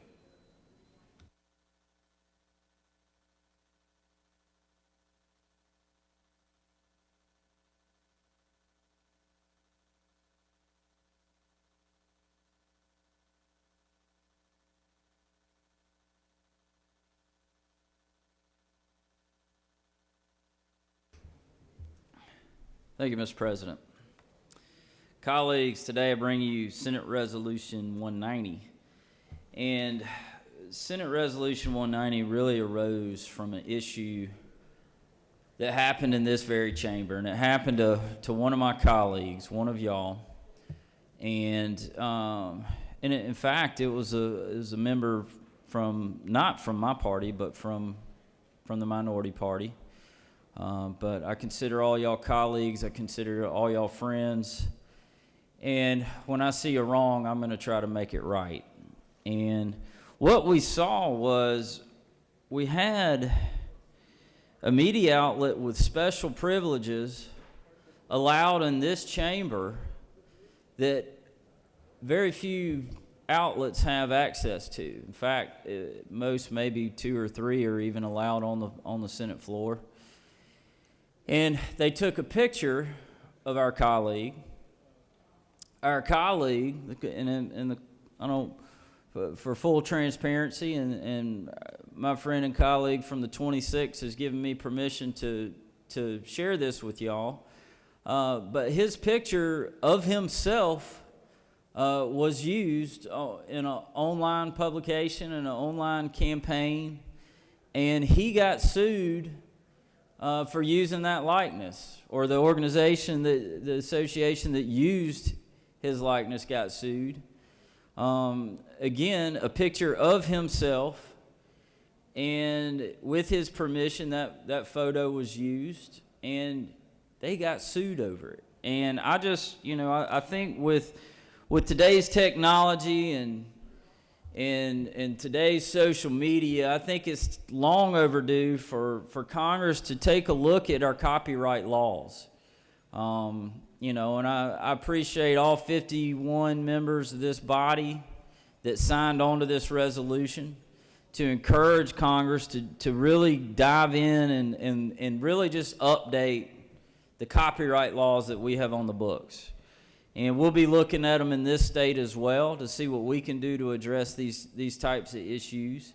I'll share with you a similar issue I faced back home. I had a mother reach out to me, this was a few years back, about 3 years ago, and she originally reached out. Her child had received his medical marijuana card. He had one of the 17 listed diagnoses in the law, and she was having trouble getting the card, and she quite honestly didn't think that her son was going to make it through the weekend, and so I reached out to our local DPH, and our DPH guy down there, he went above and beyond and got that child the card. They hand-delivered it to him, did a great job. Well, about a week later, that child passed away. Well, there was I guess it was a stepbrother of the child that died, for his profile picture on Facebook, had a picture of this child who had some illnesses, but the brother had his profile picture of this child flicking off the camera, and of course he's in the picture there. Well, the mother asked Facebook to remove that picture because she obviously didn't want that to be a lasting impression of her child. Well, due to copyright laws, Facebook wouldn't touch it. They wouldn't force them to remove it. And again, these are just types of things that we as a society, we've got to update our laws to keep up with our ever-changing technology in this country. And so simply this resolution is urging Congress, not asking, we're urging them to really update these laws. And I don't really know how we deliver these resolutions to Congress. I don't know if they're hand-delivered. I don't know if they're faxed, mailed, or what. I know I probably can't deliver it. Some of y'all might call it insurrection if I go up there and deliver it. So,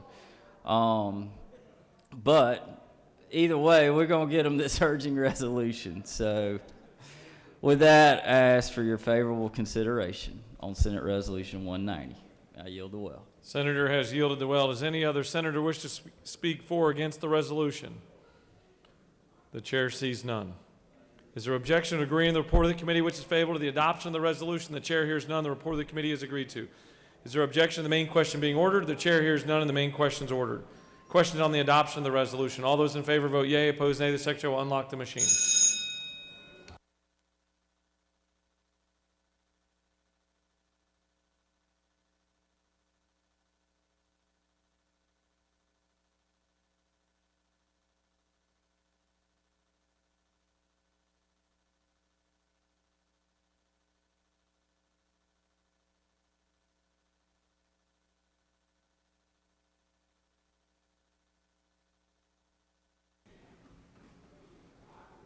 Have all senators voted? We got one more coming? Okay.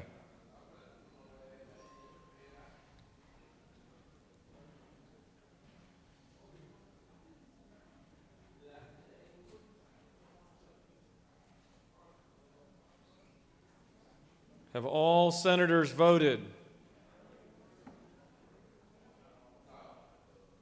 Mr. Secretary, please close the machine. On the adoption of the resolution, the yeas are 52, the nays are 0. This resolution, having received the requisite constitutional majority, is therefore adopted. Mr. Secretary, can you please read the caption of House Bill 395? House Bill 395 by Representative Belton of the 112th and others, a bill to be entitled an act to amend Chapter 10A of Title 43 of the OCGA, relating to professional counselors, social workers, and marriage and family therapists so as to revise certain licensing provisions, to enter into an interstate compact known as the Professional Counselors Licensure Compact, to authorize the Georgia Composite Board of Professional Counselors, Social Workers, and Marriage and Family Therapists to amend the compact in this state and for other purposes. The Senate Committee on Health and Human Services recommends that this bill do pass. Respectfully submitted, Senator Watson of the 1st, Chairman. This completes the order, Mr. President. Chair recognizes the senator from the 52nd to present House Bill 395.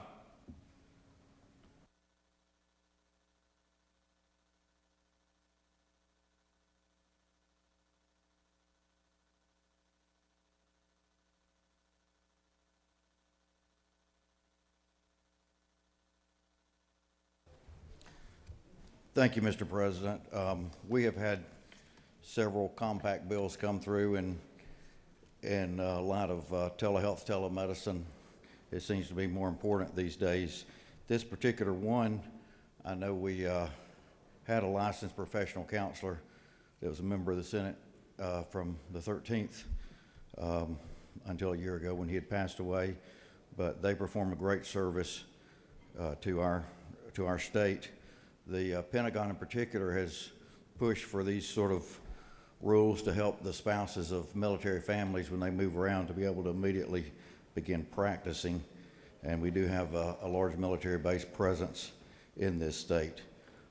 This also had to go through the I call it the GOREC, but the GORC committee. That's a multi-component group here that looks at all occupational license, and it was approved unanimously out of that committee as well here at the state. It will actually require Georgia to up their standards slightly to make sure they meet the standards nationwide, and will also include criminal background checks by the FBI, but it will be helpful in some ways in that we will get the databases from the other states that are part of this compact, and anybody who doesn't meet the standards or has a problem in one state will immediately be unable to be a part of this compact in the other states. So with that, Mr. President, I'll yield the well if there's no questions. You have no questions. Any other senator wish to speak for or against House Bill 395? The chair sees none. Is there objection to agree in the report of the committee which is favorable to the passage of the bill? The chair hears none. The report of the committee is agreed to. Is there objection to the main question being ordered? The chair hears none and the main question is ordered. The questions on the passage of the bill. All those in favor vote yea. Opposed nay. The secretary will unlock the machine.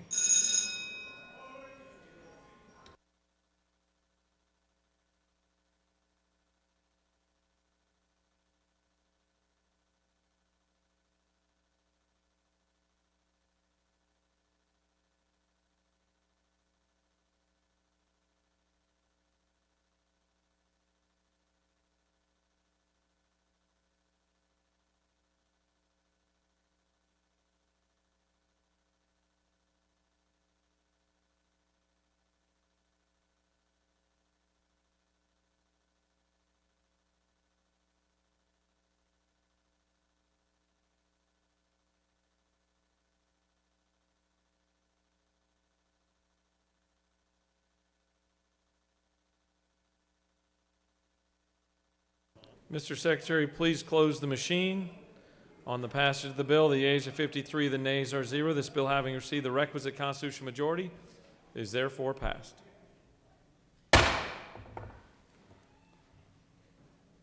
Mr. Secretary, can you please read the caption of House Bill 154?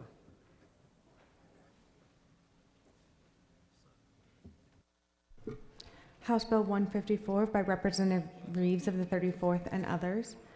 A bill to be entitled an act to amend Title 19 of the OCGA related to domestic relations so as to strengthen, clarify, and update provisions relating to the protection of children including foster children and adopted children, to allow for notice by a certified mail in certain adoption proceedings and for other purposes.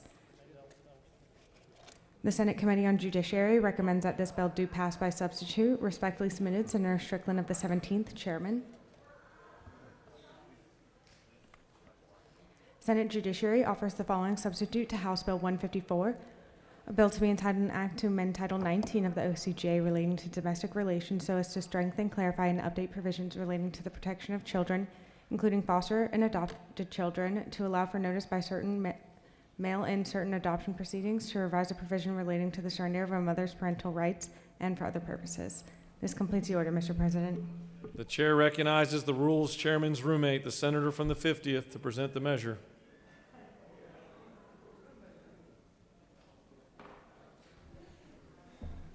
Thank you, Mr. President. Thank you for that introduction. Today I'm here to present House Bill 154. This is part of the Governor's Initiative for Adoption and Foster Care Reform. As I presented earlier, this is an issue that's near and dear to my heart, and I think it will help a lot of children and families throughout the state of Georgia. This bill builds on the comprehensive reforms to the adoption code enacted in 2018. It provides for a more efficient process for families, for the courts. In addition, there are two specific policy areas that this seeks to change that I'd like to highlight. Number one, it changes the age to petition for adoption from 25 to 21. And then additionally, this bill helps protect something that's become an issue in the state called adoption fraud, where someone pretends to have a baby that they would put up for adoption. And right now there's no law on the book to make that criminal, or for a family who's a victim of adoption fraud to bring a civil claim for remedies. And I ask for your support of this bill. This is a good bill for all Georgians. And Mr. President, if there are any questions, I will yield for questions. You have no questions. Thank you very much. Any other senator wish to speak for or against House Bill 154? The chair sees none. The question is on the adoption of the committee substitute. Is there objection to adoption of the committee substitute? The chair hears none, and the committee sub is adopted. Is there objection to agreeing to the report of the committee which is favorable to the passage of the bill? The chair hears none. The report of the committee is agreed to. Is there objection to the main question being ordered? Chair hears none, and the main question is ordered. The question is on the passage of the bill by substitute. All those in favor vote yea. Opposed, nay. The secretary will unlock the machine.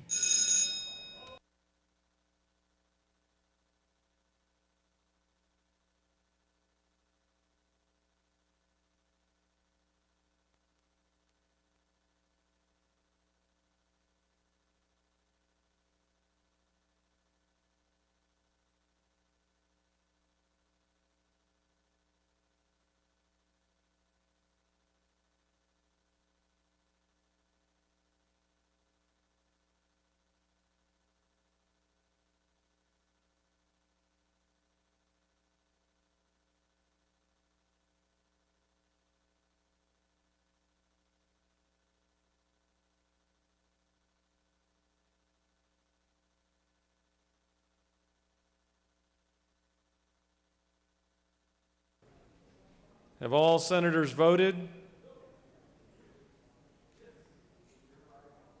Mr. Secretary, please close the machine. On the passage of the bill, the yeas are 51, the nays are 0. This bill, having received the requisite constitutional majority, is therefore passed by substitute. Mr. Secretary, can you please read the caption of House Bill 168? House Bill 168 by Representatives Petrie of the 166th and others.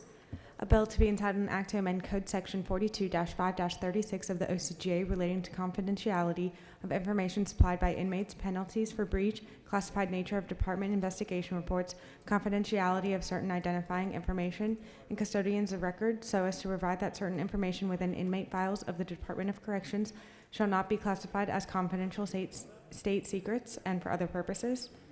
The Senate Committee on Public Safety recommends that this bill do pass. Respectfully submitted, Senator Albers of the 56th, Chairman. This completes the order, Mr. President. Chair recognizes the senator from the 1st to present House Bill 168.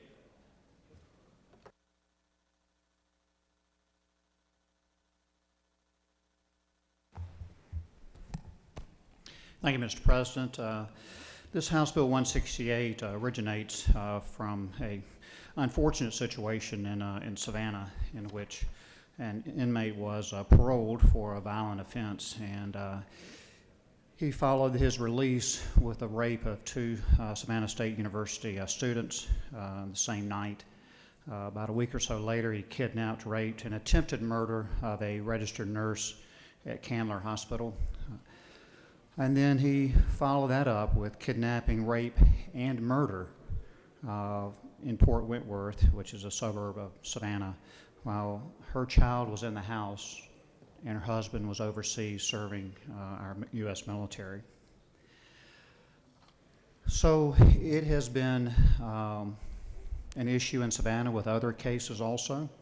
And I'll be happy to go offline with you because some of those cases are rather difficult to discuss. But when a person is sentenced, they do not have a right to parole. This is given to them on good behavior. Unfortunately, that information is not available to anyone but the superintendent and the Pardons and Parole Board. The superintendent can release that to the DA, but otherwise it is a state secret. It is confidential and not released. So the behavior of that person who has been incarcerated is not released to the local DAs who prosecuted that person. This allows the local DA, under confidential arrangement, to have that information to consider whether or not they should weigh in on that parole. If the DA should release that, they would be guilty of a misdemeanor. But this is in cases of only dangerous sexual offenses against minors and the 7 deadly sins: rape, murder, armed robbery, aggravated child molestation, aggravated sodomy, and aggravated sexual battery and manslaughter. That is what it simply does. It allows the DA who prosecuted this person to weigh in whether or not that behavior in prison is used not in a criminal court, but in the proceeding that is a civil administrative matter for parole. That's what this bill does. Mr. President, I'll be happy to answer questions. Chair recognizes the senator from the 41st for a question. Senator, do you yield? I do. Is this information already available to the parole board that will be assessing this? Yes, I mean, we discussed this in your committee, and you're well aware of that, yes. Yes, so can you help me understand why we are trying to influence a parole board that already has this information? Well, the victim in this situation is notified, and the parole board is certainly there weighing their input, but it is the DA responsibility to weigh in, and the behavior that that inmate exhibits in the prison certainly should weigh on the parole board and certainly should be considered from a DA. And as the example I cited, they obviously made a terrible mistake for those 2 Savannah State University students, for that registered nurse at Candler Hospital, and the rape and murder victim in Port Wentworth. And again, I have other examples also that I can share with you offline, but they're even more gruesome than that. And their behavior in those situations were certainly indicative of the behavior that would be occurring at a later date. Senator, do you further yield? I do. Thank you. I certainly have deep sympathy for the victims, and I recognize that when people commit heinous crimes, that more than just those who die are impacted by that. And certainly that was a really horrible and a tragic event that happened in Savannah. I acknowledge that. However, I am concerned about influencing a parole board that already has the same information. And so I would caution us about interfering with a parole board that already has that information. Thank you. I certainly respect that opinion, and I think you need to weigh all relevant information. Certainly, they need to weigh that information. I think it's only right that the DA has the ability to weigh that. The victims don't get that right, but I understand it is confidential and remains confidential. And thank you very much for that question. Chair recognizes the senator from the 29th with a question. Does the senator yield? I do. Senator, does this legislation, would I be true to assume that this legislation is just looking for a balance and to place the interests of the victims, their family, and the community, that the individual that could possibly be released because of this hearing, we're trying to balance their interests with the interests along with the individual who's incarcerated that's trying to get out? It is. That's absolutely true. There is no right to parole. This is a reward for theoretically good behavior. And where there is not good behavior, they shouldn't be rewarded. But it is another piece of information that the local folks will be able to weigh in on. Thank you, Senator, and I want to thank you for bringing this legislation forward, and I'm sure it will save lives in Georgia. Thank you. Thank you. Chair, do you continue to yield? No, I think I've said enough. I'll be happy to talk offline, and I would appreciate your favorable consideration for this good bill. I think it's well balanced, and I'll yield the well. Senator has yielded the well. Does any other senator wish to speak for or against House Bill 168? Chair sees none. Is there objection to agreeing to the report of the committee which is favorable to the passage of the bill? The chair hears none. The report of the committee is agreed to. Is there objection to the main question being ordered? The chair hears none, and the main question is ordered. Questions on the passage of the bill? All those in favor vote yea. Opposed, nay. The secretary will unlock the machine.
Have all senators voted? Mr. Secretary, please close the machine. On the passage of the bill, the yeas are 40, the nays are 11. This bill, having received the requisite constitutional majority, is therefore passed.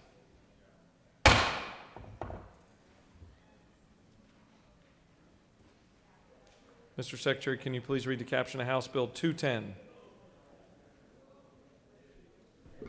House Bill 210 by Representative Corbett of the 174th and others, a bill to be entitled an act to amend Article 2 of Chapter 3 of Title 40 of the OCGA, leading to certificates of title to motor vehicles so as to exempt certain vehicles from recording the odometer readings upon certificates of titles and for other purposes.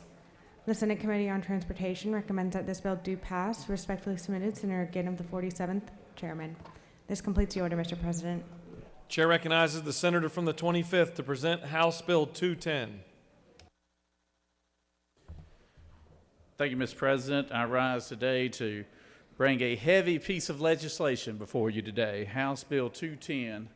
I didn't feel comfortable carrying this, but my leader and good friend, Senator from the 49th, asked me to do this, and he's been so good to me this year, and so I decided I better do it, and he's been almost as good to me as the senator from the 53rd, but at any rate, this deals with automobiles, of all things, and it deals with the odometers on automobiles. Right now, if you purchase a vehicle and it's within 10 years old, then you have to put down the mileage of that vehicle at the time of sale to get clear title to it. Because we have so many Hondas on the road right now and they last for so long, we've decided to bump that up from 10 years to 20 years. And so those robust pilots that are driving down the road right now can be well accounted for, and so nobody will get fooled on what they're buying. So this is a good consumer bill, and I yield the well if there's no questions, Mr. President. You have questions. Okay. Chair recognizes the senator from the 18th with a question. Thank you, Mr. President. Does the senator yield? Yes, sir, absolutely. To the distinguished senator from Jackson, is this your first time in the well? Is this your first bill? It might as well be, considering where my standing is right now. So. Well played, Senator. Well played. No more questions. Believe it or not, you have no more questions. All right. Don't forget your paperwork. For what purpose does the senator from the 28th rise? He waves. Any other senator wish to speak for or against House Bill 210? Chair sees none. Is there objection to agreeing the report of the committee which is favorable to the passage of the bill? The chair hears none. The report of the committee is agreed to. Is there objection to the main question being ordered? Chair hears none. The main question is ordered. Questions on the passage of the bill. All those in favor vote yea. Opposed nay. The secretary will unlock the machine.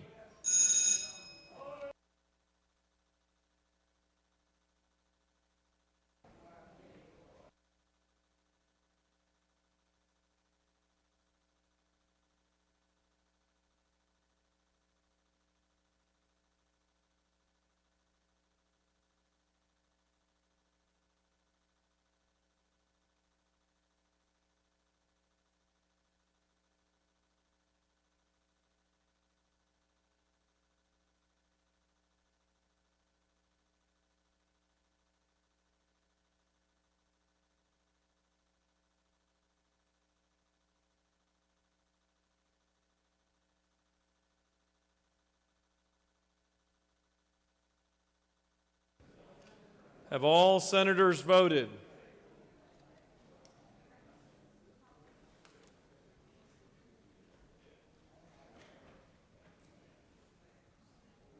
Have all senators voted? Mr. Secretary, please close the machine. On the passage of the bill, the yeas are 50, the nays are 0. This bill, having received the requisite constitutional majority, is therefore passed. What purpose does the senator from the 19th rise? Mr. President, I move that the Senate insist on its substitute to House Bill 81.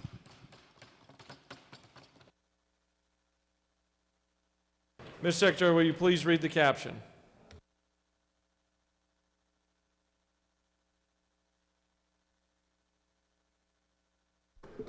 House Bill 81 by Representative Ralston of the 7th and others, a bill to be entitled an act to make and provide appropriations for the state fiscal year beginning July 1st, 2021 and ending June 30th, 2022, and for other purposes. This completes the order, Mr. President. Senator from the 19th has moved that the Senate insist on its substitute to House Bill 81. Is there objection? The chair hears none, and the Senate. For what purpose does the senator from the 36th rise? At the appropriate time, I'd like to ask for unanimous consent to excuse the senator from the 22nd for business outside the chamber. This is the appropriate time. We'll make that note. Thank you. Without objection. Thank you. All right, the senator from the 19th has moved that the Senate insist on its substitute to House Bill 81. Is there objection? Chair hears none, and the Senate has insisted on its position.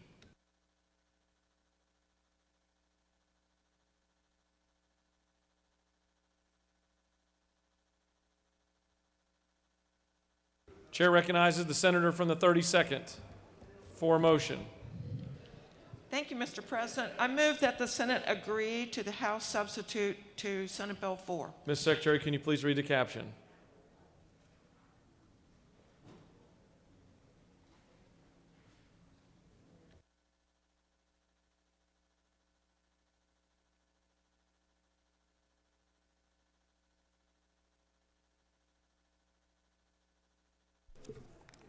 Senate Bill 4 by Senator Kirkpatrick of the 32nd and others, a bill to be entitled an act to amend Chapter 5 of Title 26 of the OCGA relating to drug abuse treatment and education programs so to prohibit the patient brokering and for other purposes.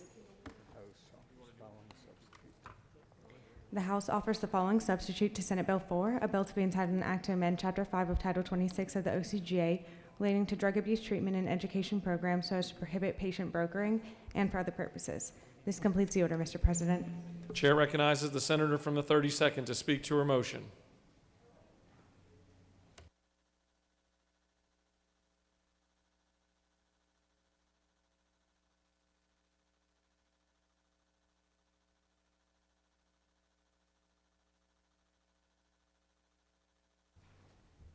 Thank you, Mr. President. I'm sure you all remember Senate Bill 4. It's about patient brokering in the substance abuse and mental health industry. And it has really two parts, one about patient brokering and one about illegal drug testing.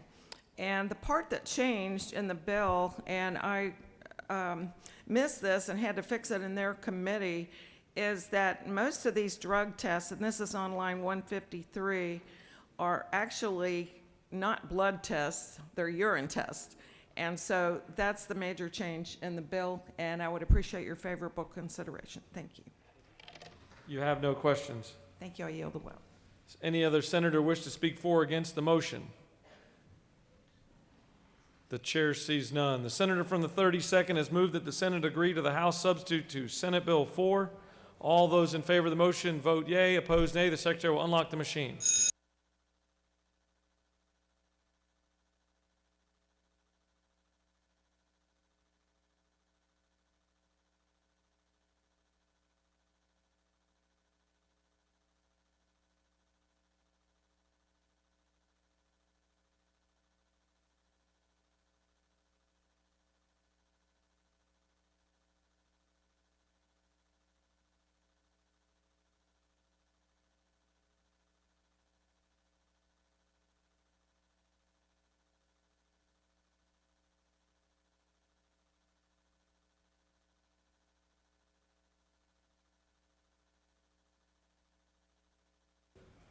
Have all senators voted on the motion?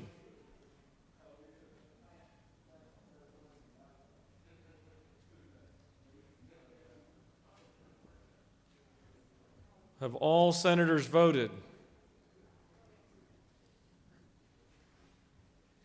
The chair would encourage the author of the motion, senator from the 32nd. Mr. Secretary, please close the machine. On the motion, the yeas are 51, the nays are 0, and the Senate has agreed to the House substitute to Senate Bill 4.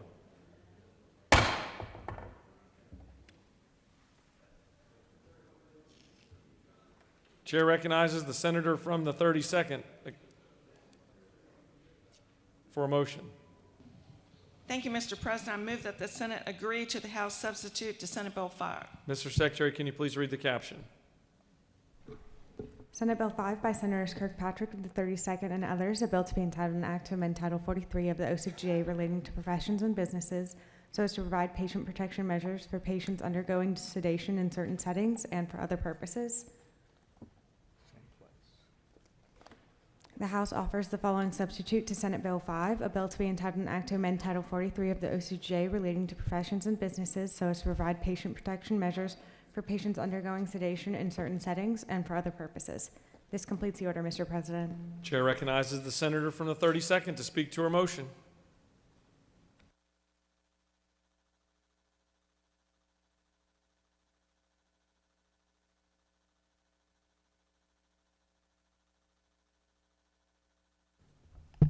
Thank you, Mr. President. Senate Bill 5 was the patient safety bill that we passed on outpatient sedation outside of the operating room or surgery center. And the only things that changed after we moved it out of the Senate over to the House Health Committee were that on line 97, there's a section that allows physician assistants who are specialists in anesthesia also to work in dental offices. And then the other change, which is a little bigger change, is starting on line 114. And unbeknownst to me, the dental board had rules that allowed dental assistants to do phlebotomy, venipuncture, and things like that in their rules. And so this part of the bill makes it clear that people who are doing venipuncture and phlebotomy have to have completed a training course that would appropriately credential them to do those activities. And it also states that a licensed dentist on line 124 shall not delegate to a dental assistant or dental hygienist the administration of any medication or drugs given to a patient through phlebotomy or venipuncture. So those changes actually do improve the bill, and I'd ask for your favorable consideration. You have no questions. Thank you. I yield the will. Does any other senator wish to speak for or against the motion? The chair sees none. The senator from the 32nd has moved that the Senate agree to the House substitute to Senate Bill 5. All those in favor vote yea, opposed nay. The secretary will unlock the machine.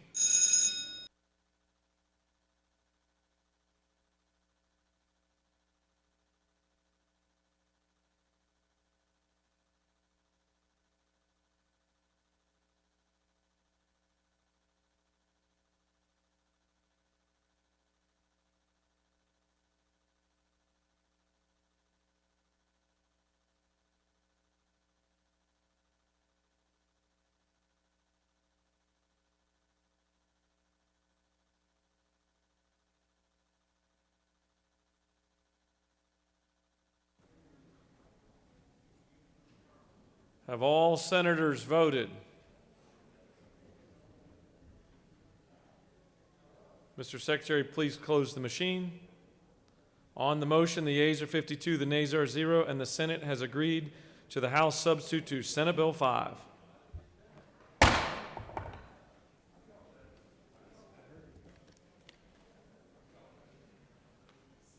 Chair recognizes the senator from the 28th for a motion.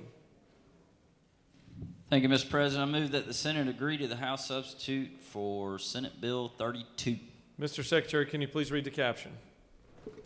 Senate Bill 32 by Senators Brass of the 28th and others, a bill to be entitled an act to amend Code Section 50-18-72 of the OCGA relating to when public disclosure not required so as to exempt certain personal records of state and federal employees from public disclosure and for other purposes. The House offers the following substitute to Senate Bill 32, a bill to be entitled an act to amend Titles 43 and 50 of the OCGA relating to professions and businesses and state government respectively so as to exempt certain personal records from public disclosure and for other purposes. This completes the order, Mr. President. Chair recognizes the senator from the 28th to speak to his motion.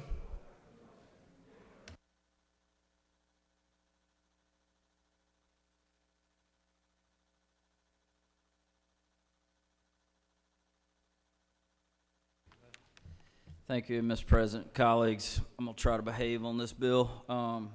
If you'll, a quick refresher course, Senate Bill 32 in its original form simply added federal employees to the list of government employees that are exempt from public records, or at least can be exempt should they apply. What the House did was they actually added some language where there's a little bit of a loophole in the Secretary of State's office and on their online licensing. You can actually go search records for any licensed, any person licensed through the Secretary of State's office and find their home address. And the reason that that loophole exists is because there's no language that prevents it. So we're simply adding, if you look on lines 13, just simply adding except for home addresses of licensees.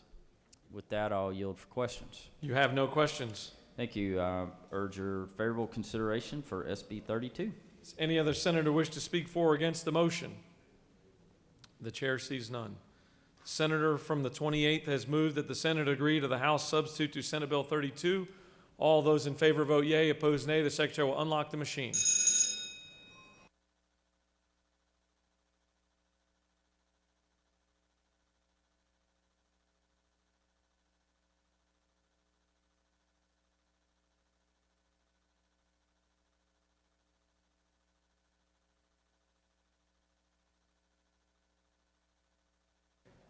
Have all senators voted?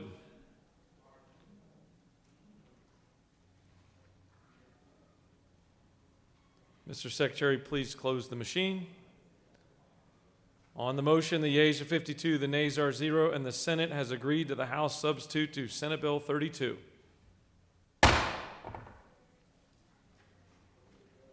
Chair recognizes the senator from the 51st for a motion.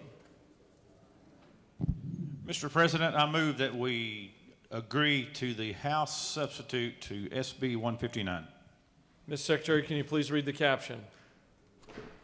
Senate Bill 159 by Senators Gooch of the 51st and others, a bill to be entitled an act to amend Chapter 2 of Title 20 of the OCGA relating to the elementary and secondary education so as to revise the provision relating to student transportation, to authorize local boards of education to use vehicles other than school buses for transport of students to and from school and for other purposes. The House offers the following substitute to Senate Bill 159, a bill to be entitled an act to amend Chapter 2 of Title 20 and Chapter 1 of Title 40 of the OCGA relating to elementary and secondary education and identification and regulation of motor vehicles, respectively, so as to revise a provision relating to student transportation, to authorize local boards of education to use vehicles other than school buses for transport of students to and from school and for other purposes. This completes the order, Mr. President. The chair recognizes the majority whip to speak to his motion.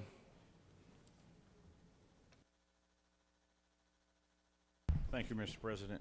Senators, can you believe it? The House is making changes to our bills. We've worked all session, and here they are making changes again. Are we going to stand for that? Actually, these changes in this bill are a good bill. It's a good bill. The changes that were made were favorable, I believe, for the good of the children of Georgia. The small changes in Section 1 are on line 16, where they added the word school and school-related activities. They also took out language that we had originally put in our bill to prohibit ride-share programs. That would now be an option if the local school board chose to pursue that. In Section 2, they've tightened down some of the limits of what this type of vehicle could be used for. If you recall, these are alternates to school buses. Instead of using a 65-passenger school bus to transport special needs kids, they would now be able to deploy smaller vehicles that have a smaller capacity, similar to vans and so forth. And the rest of changes in Section 2 dealing with the ride-share restrictions were taken out as well. Section 3 was added, and all that is a definition basically saying that these alternative type vehicles are not subject to the same restrictions that a full-blown school bus would be subject to. And Mr. President, that is the summary of the changes made by the House, and I would ask that you support this bill. You have a question. Chair recognizes the senator from the 36th with a question. Thank you, Mr. President. Senator Yield. I do. In looking at the language that was added on line 44 through 48, maybe share some further information. This provides that this authorizes and requires local school boards to have insurance policies ensuring the students being transported in this alternative type of vehicle. And it says the amount of such insurance shall be within the discretion of each local board of education. Is that currently the case with the big, large school buses and their coverage for their students? I believe you're correct. There's a minimum in state law that they would have to meet as well, which would also be directed by the Department of Education at the state level. So the concern would be that these students in these smaller vehicles would have the same they would meet the minimum and could exceed the minimum if the local school boards chose to do that. Thank you. Mm-hmm. You have no more questions. Thank you, sir. Does any other senator wish to speak for or against the motion? The chair sees none. The majority whip has moved that the Senate agree to the House substitute to Senate Bill 159. All those in favor vote yea. Opposed, nay. The secretary will unlock the machine.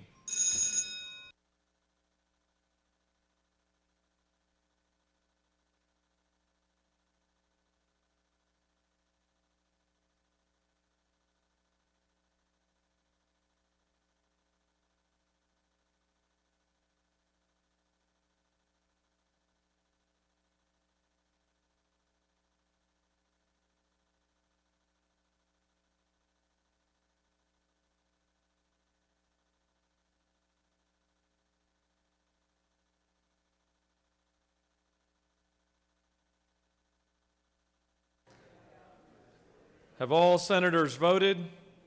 Mr. Secretary, please close the machine. On the motion, the yeas are 53, the nays are 0, and the Senate has agreed to the House substitute to Senate Bill 159. What purpose does the senator from the 19th rise? Mr. President, I move that the Senate adhere to its substitute to House Bill 81 and that a conference committee be appointed.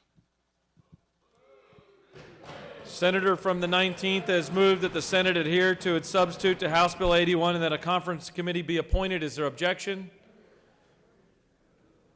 The chair hears none. The chair appoints the senators from the 49th, the 30th, and the 19th to represent us in a conference committee.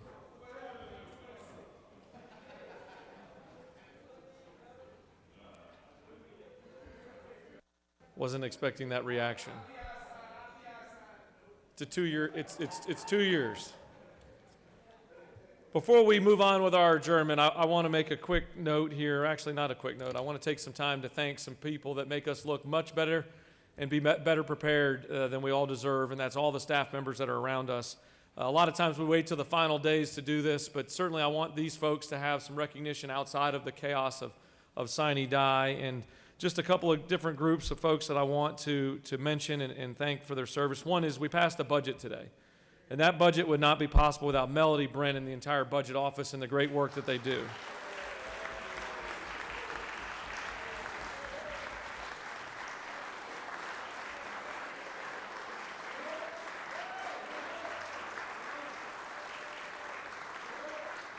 Also want to take a moment to thank the Senate press office. You know, there's so much that they do, and certainly the broadcasts alone, the live streams, all of the press that they work with, and Andrew and his team, and also just the navigating these COVID protocols that have been out there. So thank you for all of your hard work.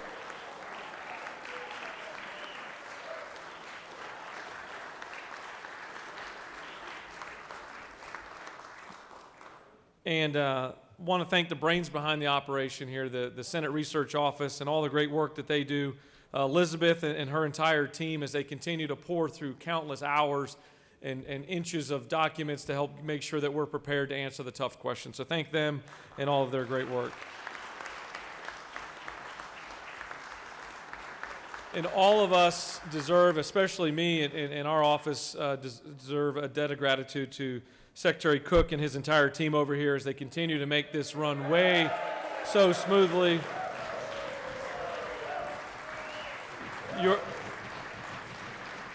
Their attention to detail is priceless and continues to put us in a very, very strong position to represent 11 million Georgians. So thank you so much for your hard work. With that, I'd like to recognize the Majority Leader. No. Mr. President, I appreciate everything you did for the staff because we are dependent on them to make everything go. I move that the Senate stand adjourned until 10 o'clock on Thursday, 25 March 2021. Mr. Secretary, will you please read your announcements? Rules will meet upon adjournment. Higher education will meet. Rules is canceled. Higher education will meet at 1 p.m. in room 450. Insurance and labor will meet at 1 p.m. in mezzanine 1. Health and human services will meet at 2:15 in room 450. Public safety will meet at 2:15 in mezzanine 1. Regulated industries and utilities will meet at 3:30 in room 450. Finance will meet at 4:45 in room mezzanine 1. Transportation will meet at 4:45 in room 307 CLOB. This completes the order, Mr. President.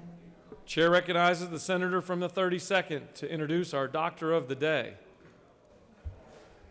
Just in case y'all were getting tired of hearing from me today, I want to introduce the Doctor of the Day, Dr. Walter McClellan, who's a friend of mine. He's an Atlanta native and graduated from Westminster, went to Princeton University with a degree in history, ran cross country and track there, and he came back to Atlanta to complete his MD at Emory. And he stayed at Emory to finish his training. He's a hand surgeon, which makes him very special. And he trained in Baltimore, Maryland, and he practices here in Atlanta and is also an adjunct professor at Emory University. I hope that you'll stop by and say hello to Dr. Walter McClellan, orthopedic hand surgeon extraordinaire. Thank you. Chair recognizes the senator from the 36th for an announcement. Thank you, Mr. President. The Women's Caucus weekly luncheon meeting will begin now. You can pick up your lunches in room 216, second floor of the Capitol, and participate through Zoom for the Women's Caucus meeting today. Thank you. Chair recognizes the pro tem for an announcement. Real quickly, I want to thank everyone for getting their test this past Monday. Our rates continue to be very, very low relative to the general population. But I also want to urge each and every member of this body and the staff to be cognizant of your surroundings, to be aware of what's going on. I parked in a beautifully well-lit place yesterday, and upon return to my automobile had been entered and windows broken out and things taken. So I just want to tell you, everybody in this body and the staff, to be careful where you are and what you're doing, and be aware of your surroundings, and Godspeed. Y'all have a great day. Thank you, Mr. President. The Majority Leader has moved that the Senate stand adjourned until Thursday, March 25th, 2021 at 10 a.m. All those in favor of the motion signify by saying aye. Opposed, no. The ayes had it early. Senate stands adjourned.